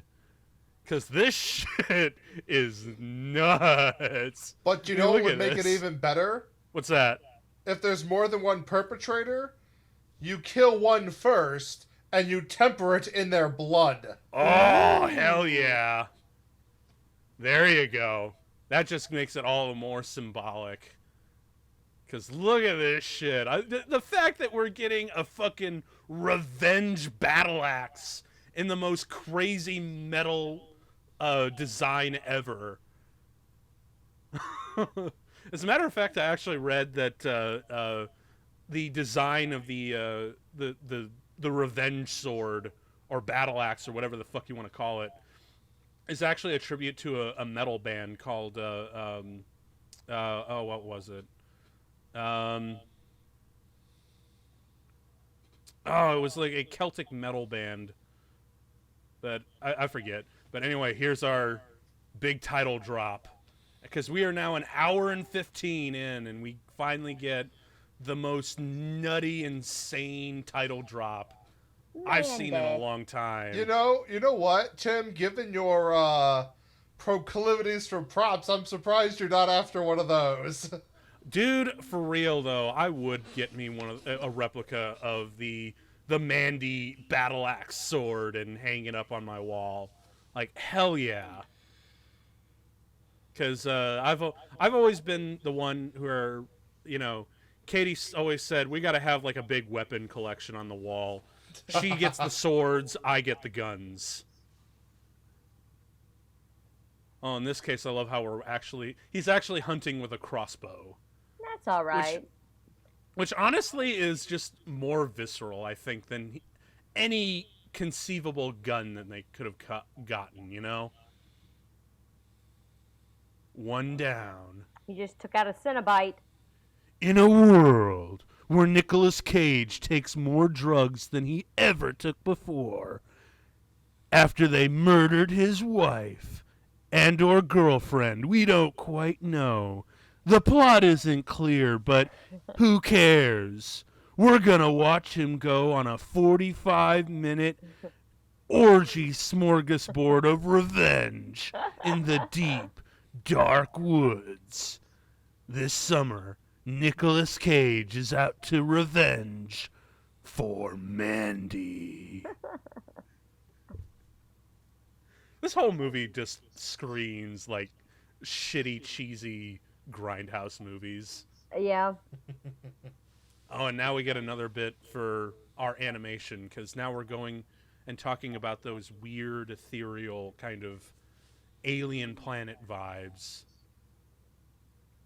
And again, now, because Sean, I know you're a little bit more into this than I might be, but did you actually get, like, you know, Ralph Bakshi vibes when watching these animation sequences?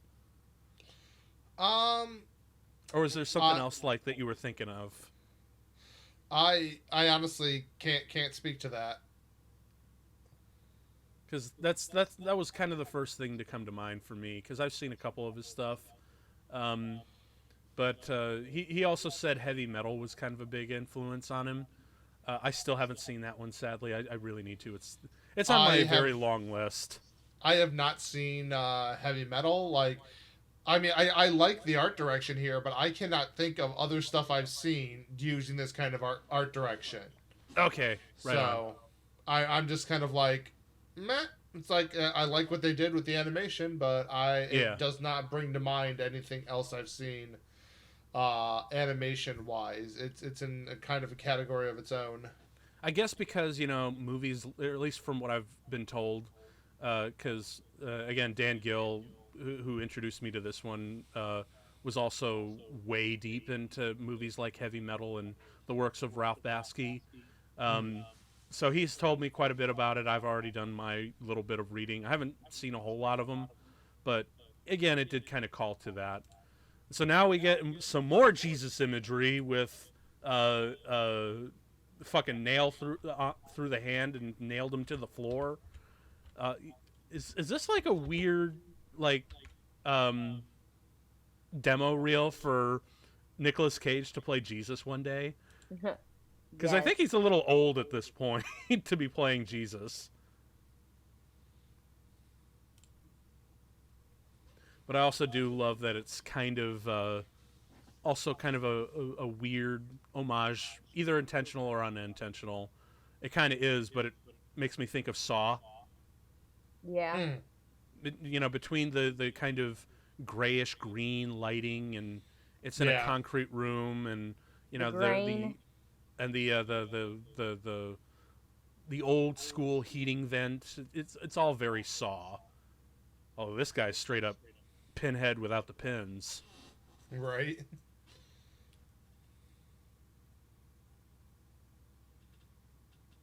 And apparently voiced by Andy Serkis. My precious.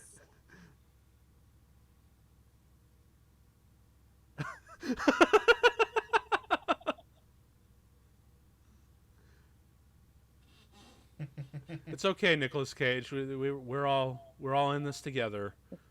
You know, except when we're not.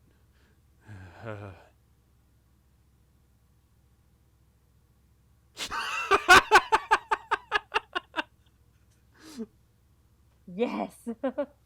Oh yeah, send him back to the underworld. Right. All right, very carefully now. Man, his hands have been getting fucked up through this movie. He doesn't give a shit. Ow, ow, ow, ow. Oh, man. I bet Eli Roth would really love this movie. I bet Eli Roth has lived this movie. Probably. He's kind of, man, I don't know if I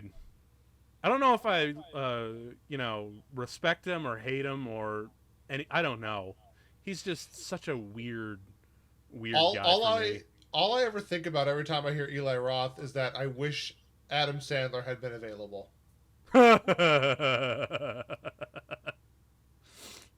All right, now we gotta go. So now that we've gotten out of the basement, because we haven't really established where the fuck we are, because we had a car crash and then it just faded to black and there he is. And apparently they're in the home of some people they just invaded and fucked up, killed. just for funsies. Well, and took over, obviously. Yeah. They don't even bother to move the body, although it looks like a fresh kill to me. Like, they could have just moved in that night, for all we know. But yeah, apparently there's more than one of them. And, man, this movie just knows how to balance the absurd humor and the truly disturbing. And I don't know how they're able to really make you laugh from disturbing imagery. I don't know if that's what they were going for or if it's just unintentional. Because when I see shit like this, I'm just like... Going back just a second, I love the double take he did on that dark room when he was searching through the house. Like, I better double check. I can't see too well there. But, this giant pile of cocaine that he's huffing and puffing, watching this shitty porn movie in the dark. It's just like... With a knife erection. So, yeah, that's weird. It's just like... I don't know how they're able to balance this sense of truly disturbing and grotesque imagery with absurd humor. And I don't know if that's the intention either. Oh, Jesus Christ.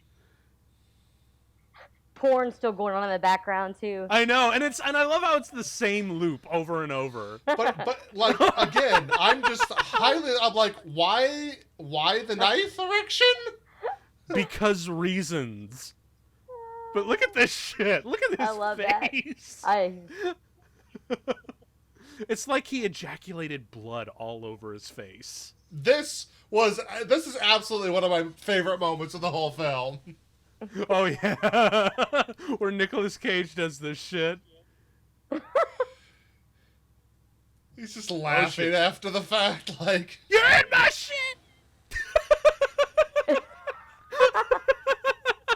Oh my god. Jesus Christ. That whip zoom into that face. Pitch perfect, dude. Like, oh my god. And then he just does all of the drugs. Like, Christ alive.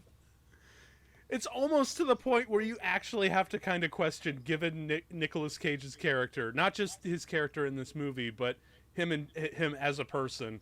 You're like, did they use real drugs and booze for this shit? Because, oh my god, why? And then he finds his revenge sword and all of his ammunition. His old army bag. Oh yeah, that's what I love to call it. Or I battle think, axe of. Either that, or I think my fiance Katie, she called it the most insane metal dildo ever conceived of. It could be a metal dildo. I can see that. Anything's a dildo if you're brave enough. Also, if you're weird enough, any store is a sex toy store. Right? There you go. And then this part here where he just... So he found his crossbow, he's got his ammo, and he's got his sword. Everything's ready. This guy's super fucked up on cocaine. But just when you think we can go a little bit further, let's get a jar of the crazy weird shit. Oh, shit. Yeah. I didn't remember that part. And I also love the sound of, like, the cicadas. I mean, if you're going to go off the rails, go off the rails. Surprised he didn't just snort it. No, see, you really shouldn't even stick your finger in it because your skin would absorb it enough. But the fact that he licks it. Oh, wow.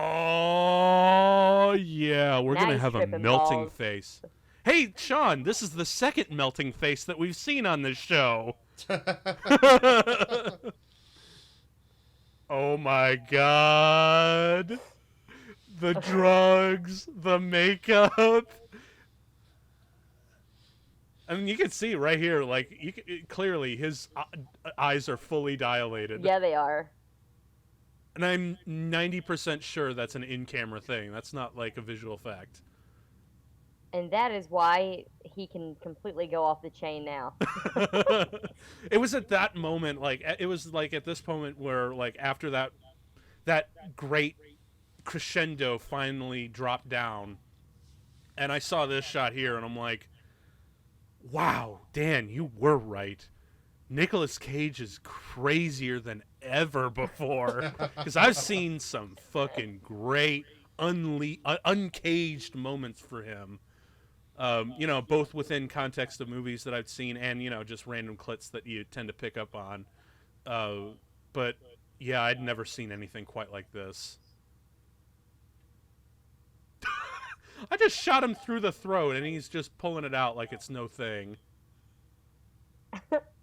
Christ almighty. This is the kind of crazy fun shit you watch in Halloween, man. And now we get another... And okay, so probably... So we've seen some pretty spectacular kills throughout the movie, but even though, you know, obviously they tend... You know, movies tend to save, like, the best kill for last. Actually, this is probably my favorite Nicolas Cage kill I've ever seen. Because this is probably my favorite, because just the way that it ends. And I'll get there, and it'll be there when we get there, but the way he finishes his opponent, it's amazing. Mortal Kombat! Dun, dun, dun, dun, dun, dun, dun, dun, dun, dun, dun, dun, dun, dun, dun, dun, dun. Get over here! Oh my god, I kind of wish that he did have like a chain with like a mace in it to That would pull be Nicolas awesome. Cage in. That would have been amazing. It just embraces the whole like insanity of all of this. Kill him! Kill him! Use the fire! Also, can we just mention, like, talk about how the fire, just the fact that this scene is lit only with the car fire, adds so much to this. Yeah, Right. it really is a nice visual touch to the scene. Oh, that's so cool. Yes, use the fire. Who's still burning now, bitch? He should pee on him now. No, just... He should. Oh my god! Whoa. That's amazing. Okay, so great kill, right? Burns him alive and then decapitates him with the most amazing Nicolas Cage scream ever. But this is why this scene is my favorite bit. He takes a cigarette and lights it from the burning, decapitated skull of his victim. How amazing is that? Like, It's pretty rad. like, dude, can you imagine just writing that on the but what's page? even better is, like, before he even picks up the cigarette, like, eyes wide, just like... And right here, this is the profile for where we are in 2020. Exactly. Like, we have seen things. But You do make a good point, though. It's like, he goes to the head. There's a giant fire behind him. No bending over necessary, but no, head. Yeah. yeah, to light, it's the satisfaction of lighting a cigarette of your freshly decapitated, burning skull of your victim. Like, that's just, I love it. I love how his eyes are lit there. It's like just the Yeah. eyes. Yeah, man. Because he's And got now his we get crazy to- eyes going on right now. Yes, and now we get to enter the lair of the chemist. And also, don't you just love the fact that he is handling these chemicals without gloves? And all of the chemicals are getting absorbed constantly into his skin? So he's always super stoned. Now I feel right here is like a little homage to Man with the Golden Gun from, you know, the classic James Bond villain. See, that shot from behind reminds me of Willem Dafoe. A little bit, a little bit. He's kind of got the same like weird bone structure. But I also love how he turns off the cassette player. Like that's just a cool like weird ethereal thing going. Oh. And also, like we mentioned that, you know, we have one veteran of Batman Begins in this movie, you know, playing Jeremiah. But this guy, if you guys, you know, recognize him, he plays Joe Chill, the guy who murders Bruce Wayne's parents. Yep. Oh, dude, like, aren't you high enough? And dude, this portrait of Nicolas Cage is just everyone right now. Surprised he isn't right off on that tiger. Oh, and I love the introduction of the tiger. He's like, "That's Lizzie." And apparently Lizzie was originally supposed to be an iguana. You know, because, you know, like Lizzie being lizard. Right. And then literally at the last minute, just as the guy walked on set, Cosmatos looked at him and he was like, yeah, so Lizzie's a tiger now. I really want to know what the reaction to that was. I have no idea. Just ask the guy who plays the chemist here. Just gonna, you know, let loose our tiger. Carol Baskin. Oh yeah. Oh shit. So is this where Carol Baskin gets her drugs from? Probably. Oh my god. This is like, do they know Joe Exotic now? Oh my god. What an amazing stupid crossover that would be.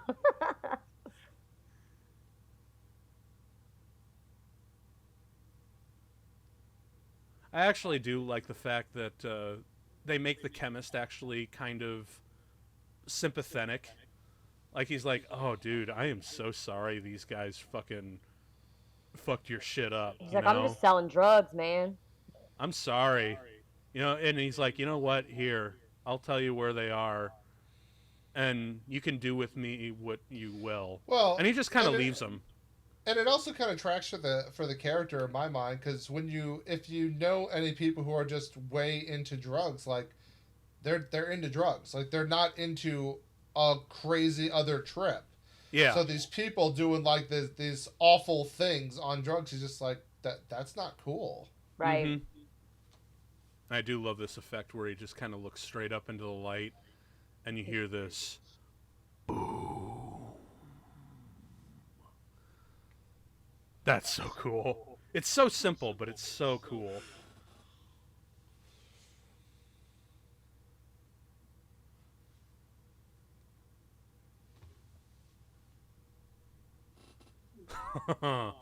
And of course, like the whole tiger T-shirt that, you know, Nicolas Cage wore in the bathroom. Nice little foreshadowing for this scene. You know what? With you getting me thinking, it's just like, you know, them tapping a couple of the actors who were in, you know, Batman Begins. They're just kind of like, this is also an origin revenge story. Yeah, it kind of is, isn't it? Except on way more drugs. Well, actually, no. It's not really, because Batman Begins trip balls in the mountains. Like, holy shit. There's like a whole little analogy of Batman Begins and Mandy that you can do. Mm-hmm. That's awesome. He even forges his own weapons, just like he did in the Batcave. Right. Holy shit! So there might be a lot more Batman Begins parallels than I was led to believe. How awesome is that? You're welcome. This is just if Batman just had no money. Right. And of course, and you know, it's also what if really Batman weird. was middle-aged and insane? Yeah, middle-aged, insane, and on all the drugs and booze. And it's also funny because he's, you know what? Maybe this is Nicolas Cage's reaction to be like, you know, I didn't get to play Superman in the 90s, and I missed out on being Batman. So I'm gonna be Batman, but I'm not gonna be Batman. I'm gonna do the artistic, you know. I'll be my own Batman. Yeah. And then we have our third animated segment, which I still have no idea what the hell this image or the creature is supposed to be. I feel like maybe it's a representation of the tiger. But hey, look there, she's got kryptonite. Because as we know, Nicolas Cage was supposed to be Superman back in the day. Right.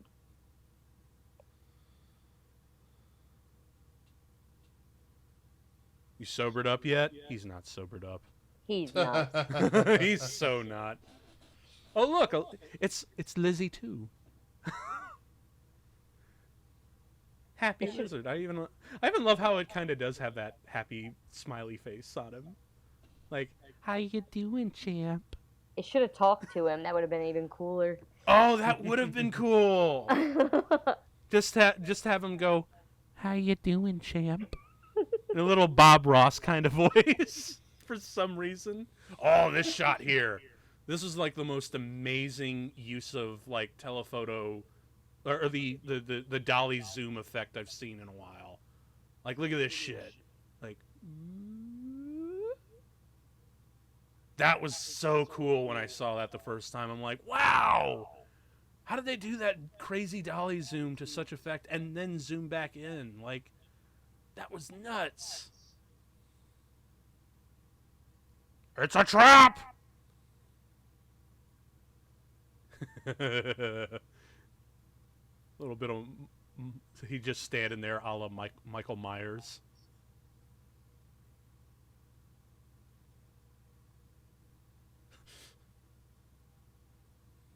Yeah, get him, Nicolas Cage.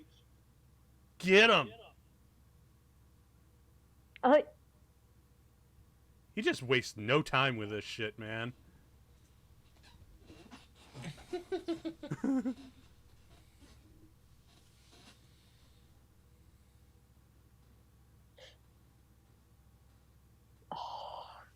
Oh, I love this shit.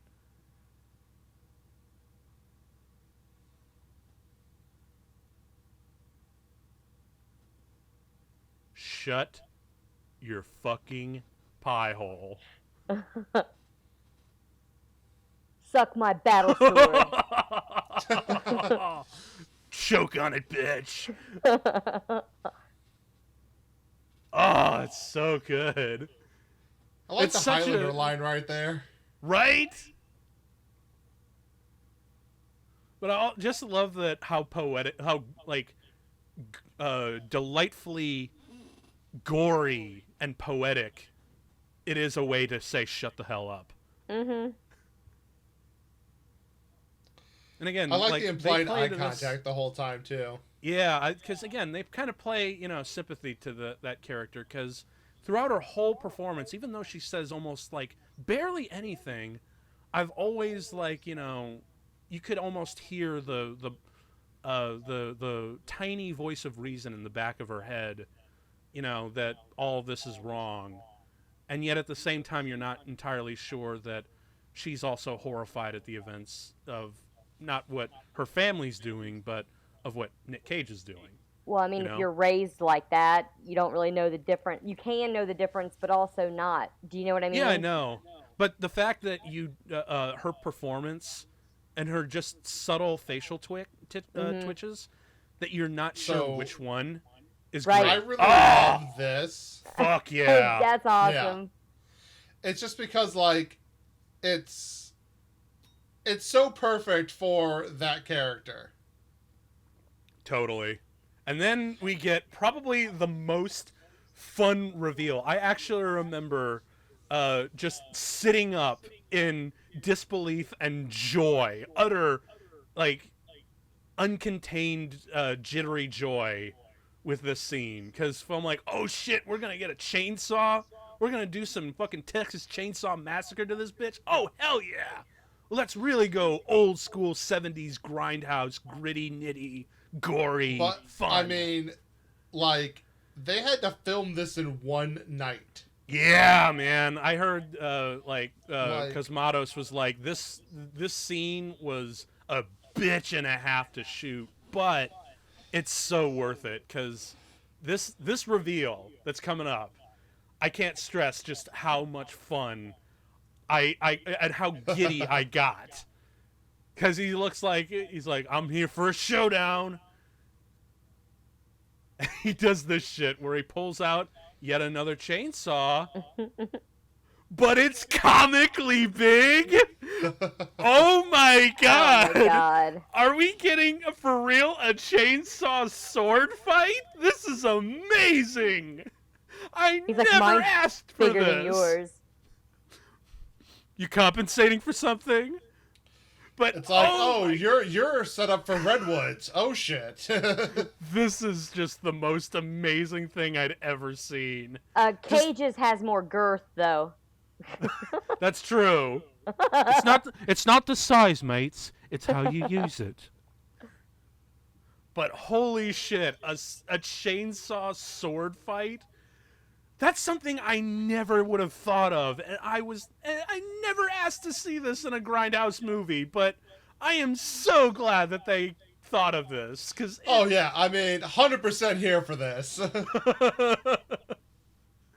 And you know, like, and I know that they said that they had like a bitch of a time to get this filmed, and I still want to know how they were able to choreograph and film this safely and whatnot, but I still, it's just like, god damn. Oh, here it comes. This looks so much fun. Way too much fun to me. Because, man, just on the page, it sounds amazing. But when it's rendered in this fashion, oh my god. And it's not enough to have... Yeah, go ahead. Typically, one of the biggest fails in movies is if the chainsaw falls, it's still, like, spinning. Once your hand's off of it, the safety's, like, it won't run if you Yeah, but it's not as cool. It. Yeah. I know. Oh, yes. Oh, the blood and the chain. Fuck yeah. I actually almost wanted Nicolas Cage, as much as I love that just smash cut, I almost wanted Nick Cage to say like a stupid one-liner there. Right. Oh, man. I feel like he's done a lot of little battles to get to the boss fight. It almost feels like a video game. That's kind of what this whole that's exactly what I was thinking. This whole movie was building up to, like, you know, it's just like you know, sort of a la Kill Bill, where it's just a series of different boss battles to get back to the ultimate boss. Which I also find I really find the fact that they're set up in a church like this, that I'm like, you're using demon tools. Right? I know, like, right? I get you're a little, like, Jesus obsessed because you think he spoke to you, but I don't think he's down with the demon tools. Probably not. No. It actually would have been even more poetic if it was the upside down cross. Oh. Maybe. I don't actually buy that one. Probably, I guess, because let's the just be upside honest, down cross has more associations with Catholicism than it does with any actually anti-Christian groups. That's very true. And plus, at the same time, it just visually, it just looks so cool. There should have just been a painting of Jim Morrison on the wall. Right? Right? With his arms spread out like, I'm the Lizard King. Well, but no, because see, he cannot acknowledge any other musicians. Oh, see, yeah. He's better than them. Forgot. Like, you can't have that. No. Maybe have mock posters of them where they're vandalized posters of better. icons. It should be posters of himself. Yes. Just like his face, like just copied and pasted onto other Jim celebrities. Morrison and Jimi Hendrix and Yeah. all these people. Oh my god, that actually would have been kind of funny, because it does like reinforce this whole fuckboy arc. And now we get into the deep, dark depths. And oh my god, okay, so this is just me like realizing this for the first time, but that palm tree mural in the background, it actually kind of reminds me of the mural background in Scarface, where, you know, where Tony Montana is in a sling, and he essentially claims his empire for his own. Like, you remember that scene? Yeah. It's been forever since I've seen it. I can't place the palm trees, but Yeah. Also a movie featuring a chainsaw. Yeah. And taking place in 1983. It's Batman meets Scarface on drugs. It's so many things, isn't it? That's the real genius of this movie. I always found her entire approach here just hilarious. Oh, really? Oh, yeah. Because I remember you, like, you know, in preparation for the episode, was like, I'm going to rip into this movie so fucking hard. I'm actually still kind of waiting for you to rip into it, because I feel like you're having a lot more fun. It's really all the opening. And the whole opening, I had a very different viewpoint of it after reading the script. I feel that it's just like, it's so slow. The pacing for the opening is just terrible, and it doesn't actually establish stuff. That missing scene would have helped. And the first half of it could have been cut down to about a half hour, for real. They could have built enough with that opening. It was very slow. Very. And, I mean, look, I've always told you, even when I have issues, I'll acknowledge what a movie does well. There's a lot of visuals and stuff to enjoy, but the pacing is so slow. It's such a slow build that it's like, it doesn't really engage you. It's a little more engaging now that I've watched the rest of it to try and look for clues and the ways that they were doing stuff to, like, forecast things later, like foreshadow. So that made it a bit more engaging on the second watch through, but the first watch through was just like, Yeah, I can understand that. But I mean, dude, I love a good revenge trip. So, like, once the revenge trip starts, I'm in. Right. Yeah. It's almost to the point where we're all, as viewers and fans of Nicolas Cage, going fucking batshit nuts. It's like we're kind of greedy children who want just more of that. We want to see it now. More Nicolas Cage batshit craziness. And we're about to get some right here, because here's our big boss fight.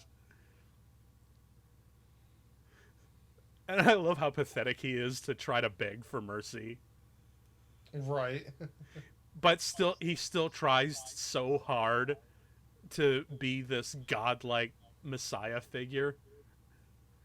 And he's like, yeah, I'm better than you. You're just jealous.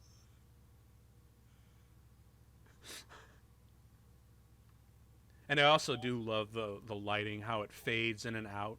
So you can, you don't always have to cut back and forth. Right. You can literally fade from one shot to the other. Because, again, they do cut. And they don't always, just fade back and forth, because that just kind of gets monotonous. Right. But they change it up enough where the whole thing feels fresh. And I do love this bit here.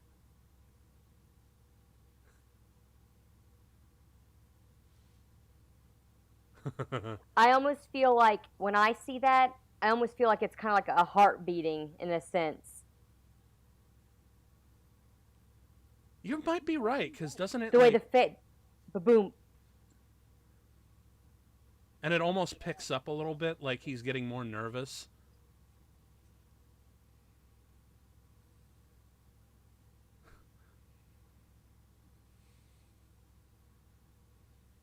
Okay, crazy boy. You about to die. Yep. I love the entire interaction here. I know, right? Like, as soon as he lays a hand on him, he's like, no, please.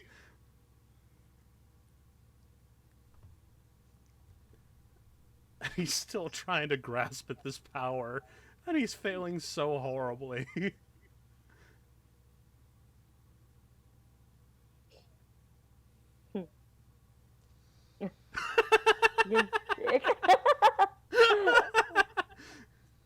I think we can all agree this is kind of how we want to see Donald Trump die. Okay, you know what's funny though? So, what if Nicolas Cage said, "Okay, suck it"? Like, that'd be a completely weird. That would be a little Tarantino, wouldn't it be? Yeah. Because I know that Tarantino did the same thing in Hateful Eight.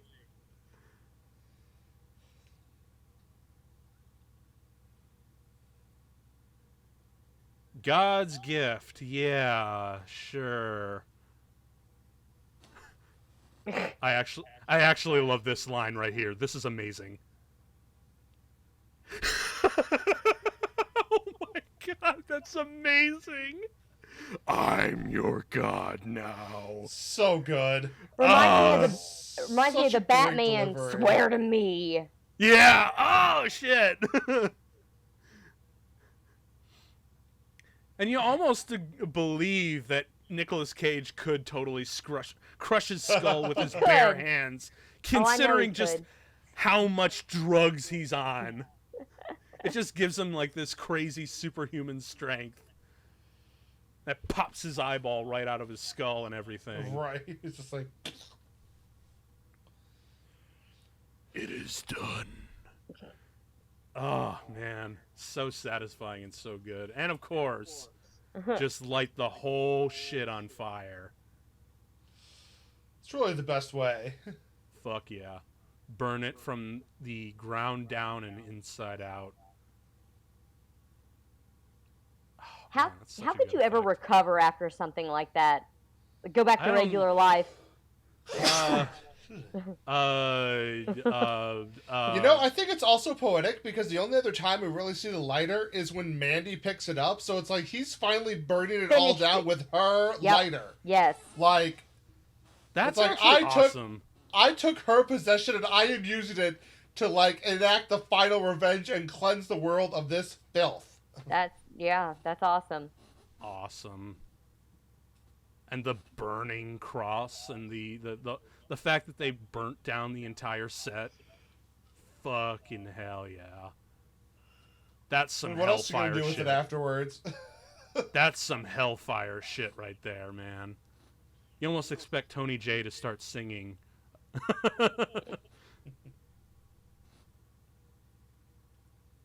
And again, the grain adds such an awesome texture to the flames that really give it that underworld, supernatural kind of look to it. And plus, you can tell that they're overcranking the images, so you know you can do some slow motion effect. Whee! And along with the collapse, oh, so good.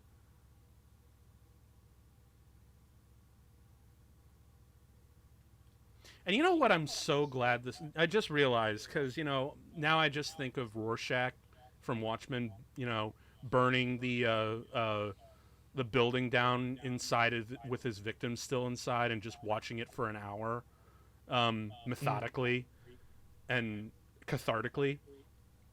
And I just realized, man, I am so glad this movie does not have a voiceover. Yeah. Because you can imagine this movie could have easily had like a very droning and dark kind of ethereal voiceover from Nicolas Cage. And honestly, that would have taken so much of it away. Because, you know, it's... Well, I mean, I agree with you. I don't think there should have been a voiceover, and definitely not Nicolas Cage's. However, I could definitely see a world where a voiceover could work. But you would have to get somebody else completely like... I mean, just follow me here. Just picture Morgan Freeman. I knew you were going with that. Right, but follow me here. But like being a demon, like not using quite his normal stoic removed voice, but like speaking like a demon who is like riding Nicolas Cage. Ooh, that would like that kind of voiceover could kick. I played God once. Now I'm going to the other side. I'm going to the other side. And I do love this shot right here coming up where, you know, Mandy's finally with him in the car, driving away from this. She's there in spirit. But this shot right here was so fucking funny and removed that I burst out laughing. But it was really when it cuts back to him. Because we got this shot here, and then it cuts back to him with this, like, crazy smile like that. I burst out laughing in the best way possible seeing that shot. And as a matter of fact, I took that screenshot and I used that as a meme. I had, you know, a nice a nice like normal portrait of Nicolas Cage, me at the beginning of the holiday season, and then cut to that, me at the end of the holiday season. You should use that for the thumbnail for this. That shot.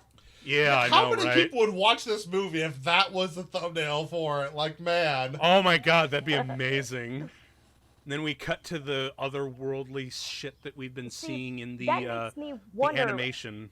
Were we even on Earth at all? Like, we don't know that it was Earth? Well, yeah, because the setting is an actual place. Those mountains exist. Yeah. So I think we actually were, but after that... But, you know, he's on so many drugs, and they're always talking about the planets and the influence. It's just like, he has left this realm. Yeah, I like to think that, you know, in the sense that he's completed his mission, but based on the horrifying and traumatic experience, he can no longer go back to Earth, but instead he can go back to Mandy's world, the one that she spoke of, which is why we see that ethereal kind of alien atmosphere and landscape at the end, is that he's no longer going to go back to our realm, but to hers. He's probably going to crawl off and die. He's got a lot of wounds.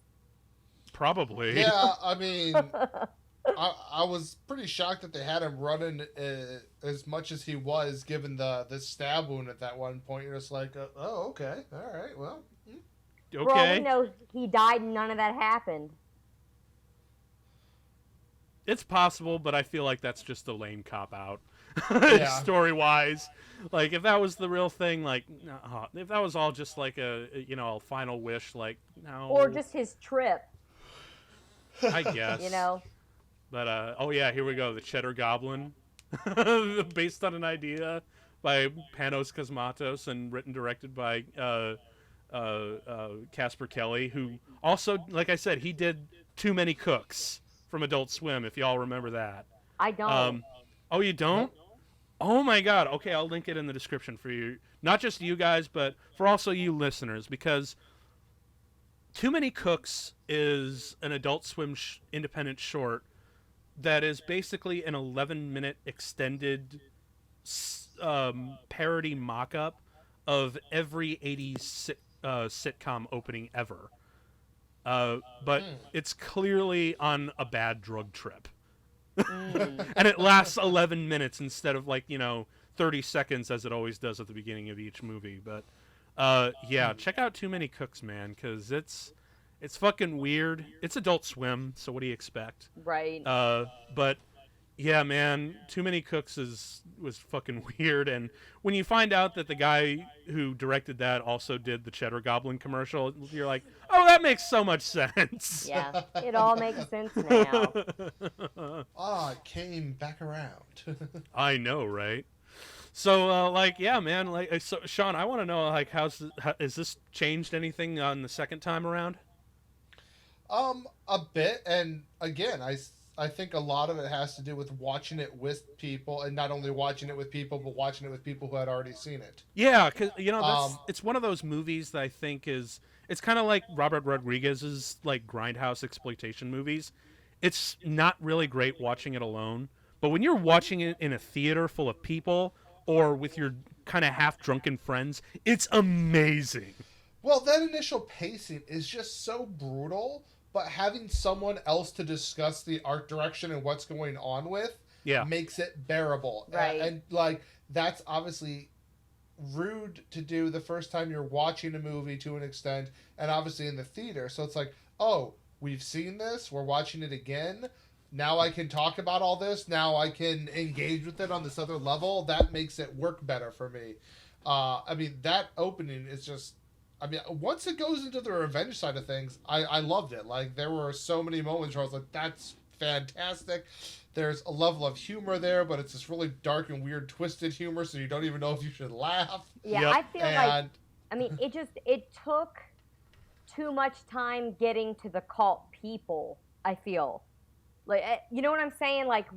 Once Mandy's actually captured by them, that's when it picks up for me.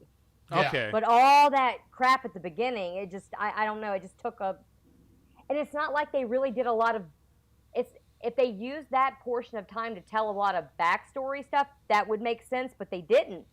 Yeah. It just felt like it took a long time to get there. Again, we're just really greedy for the batshit crazy stuff.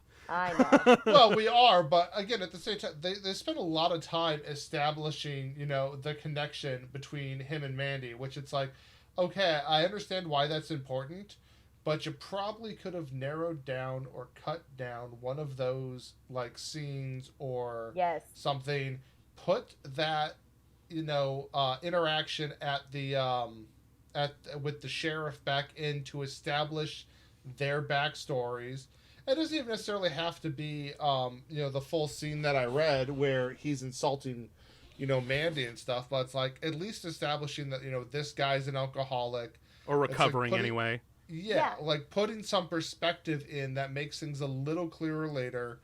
I think that just would have been highly beneficial. And, it's like that way you could still keep your runtime, but you have a bit more of an interactive scene.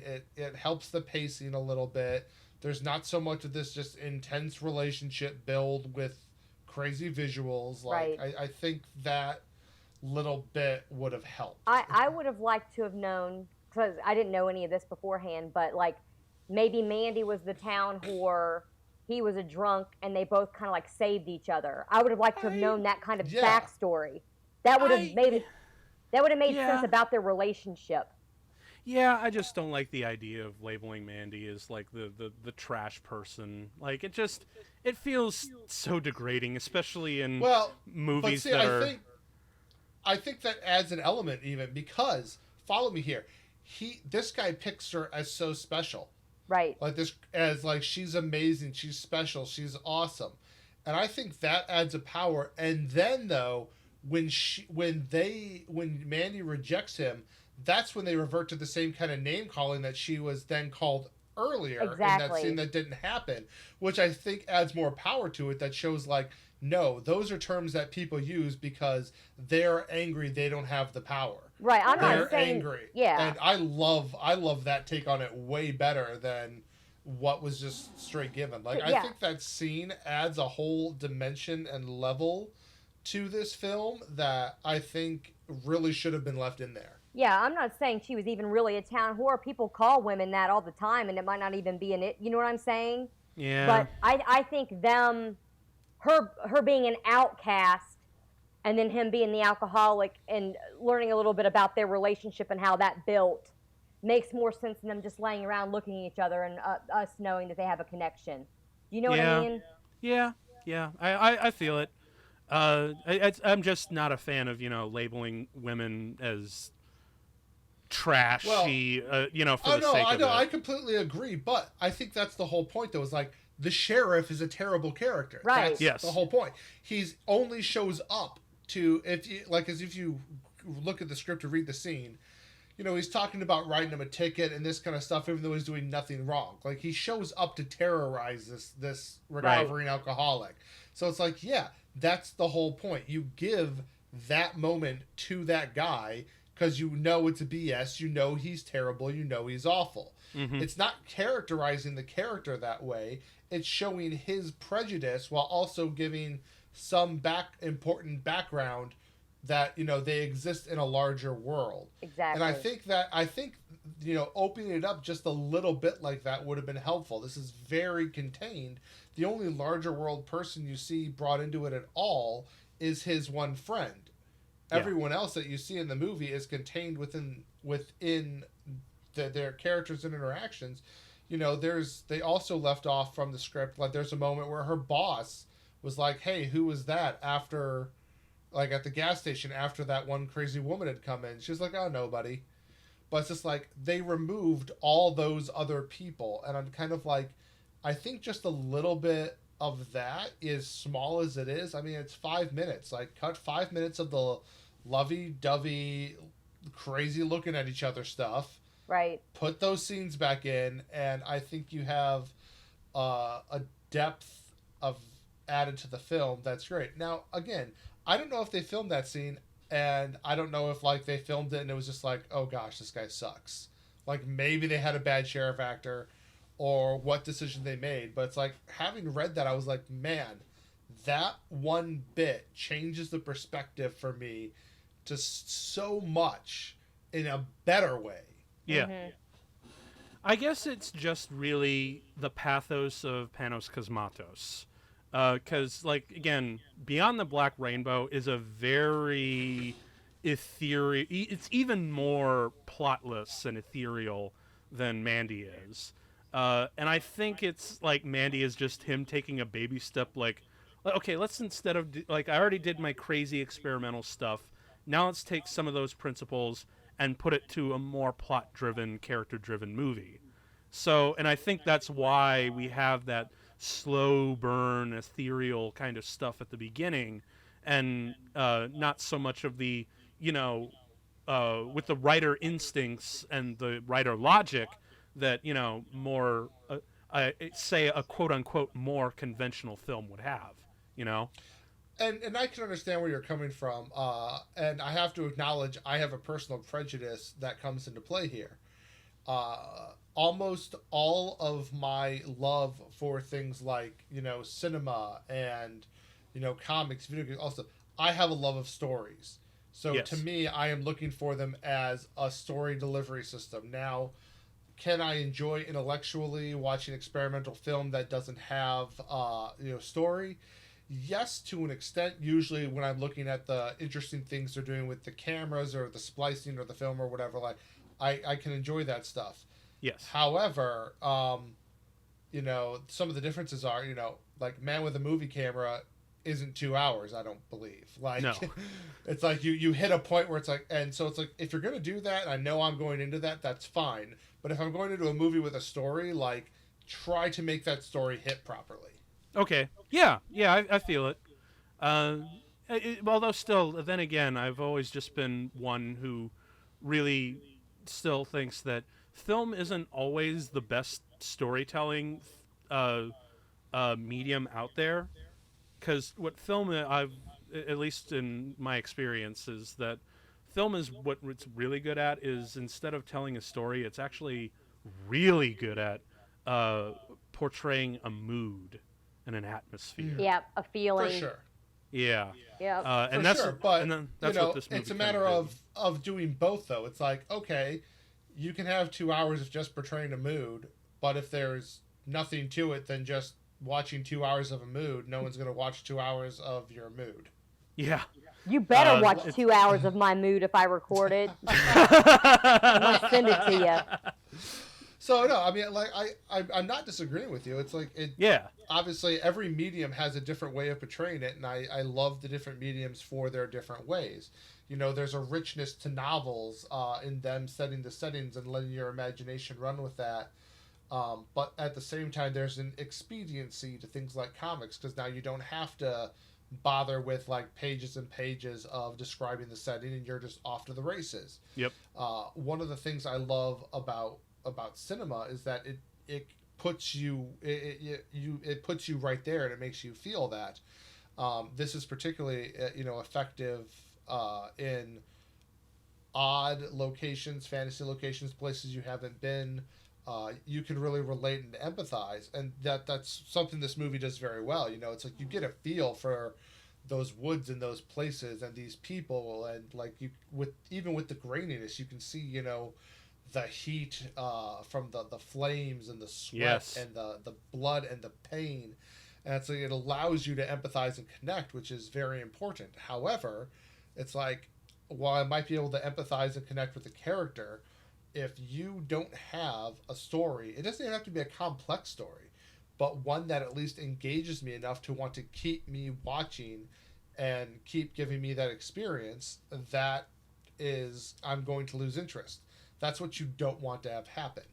And that's just kind of my whole point with this, is that, man, like, that one little scene heightened my interest to a point that this was a very different experience coming in the second time, just being aware of that. And I'm like, to me, that just seems like a massive storytelling deficiency from an engagement perspective.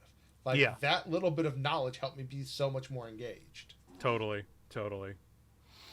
Well, so all that said, I'll get off my soapbox. No, you're totally fine. Yeah, I absolutely enjoy it. I would have liked to have had a little bit more background on who they were as people other than just staring at each other. Do you know what I mean? Oh yeah, no, totally. But then again, the second half just pays off so well. Oh, it does. At the end of the day, do I really care? No. This movie is amazing from just like all around. I love it. So yeah, I think that's a really good way to cap off the episode. I guess we'll see you guys. We're actually not going to be posting next Friday, but instead we are going to be posting on October 30th, Halloween. And we're going to have a very special and obscure movie for you for that. Oh, wait, no, sorry. I'm looking at my calendar now. It is supposed to be on Friday, but it is going to be on the 30th. And we've got a special, very obscure Halloween movie with my good friend Daniel Gill. So hopefully we'll see y'all next week for that. Really want to thank Mandy for coming along, for doing the movie of her namesake. That's my movie. Nicolas Cage kills for me. Yeah. So yeah, man, this has been a really good episode of Comtrack, where you'll never have to watch a movie alone again. I've been Tim. I've been Sean. I've been Mandy. The person, not the movie. And we'll see y'all next week. Peace.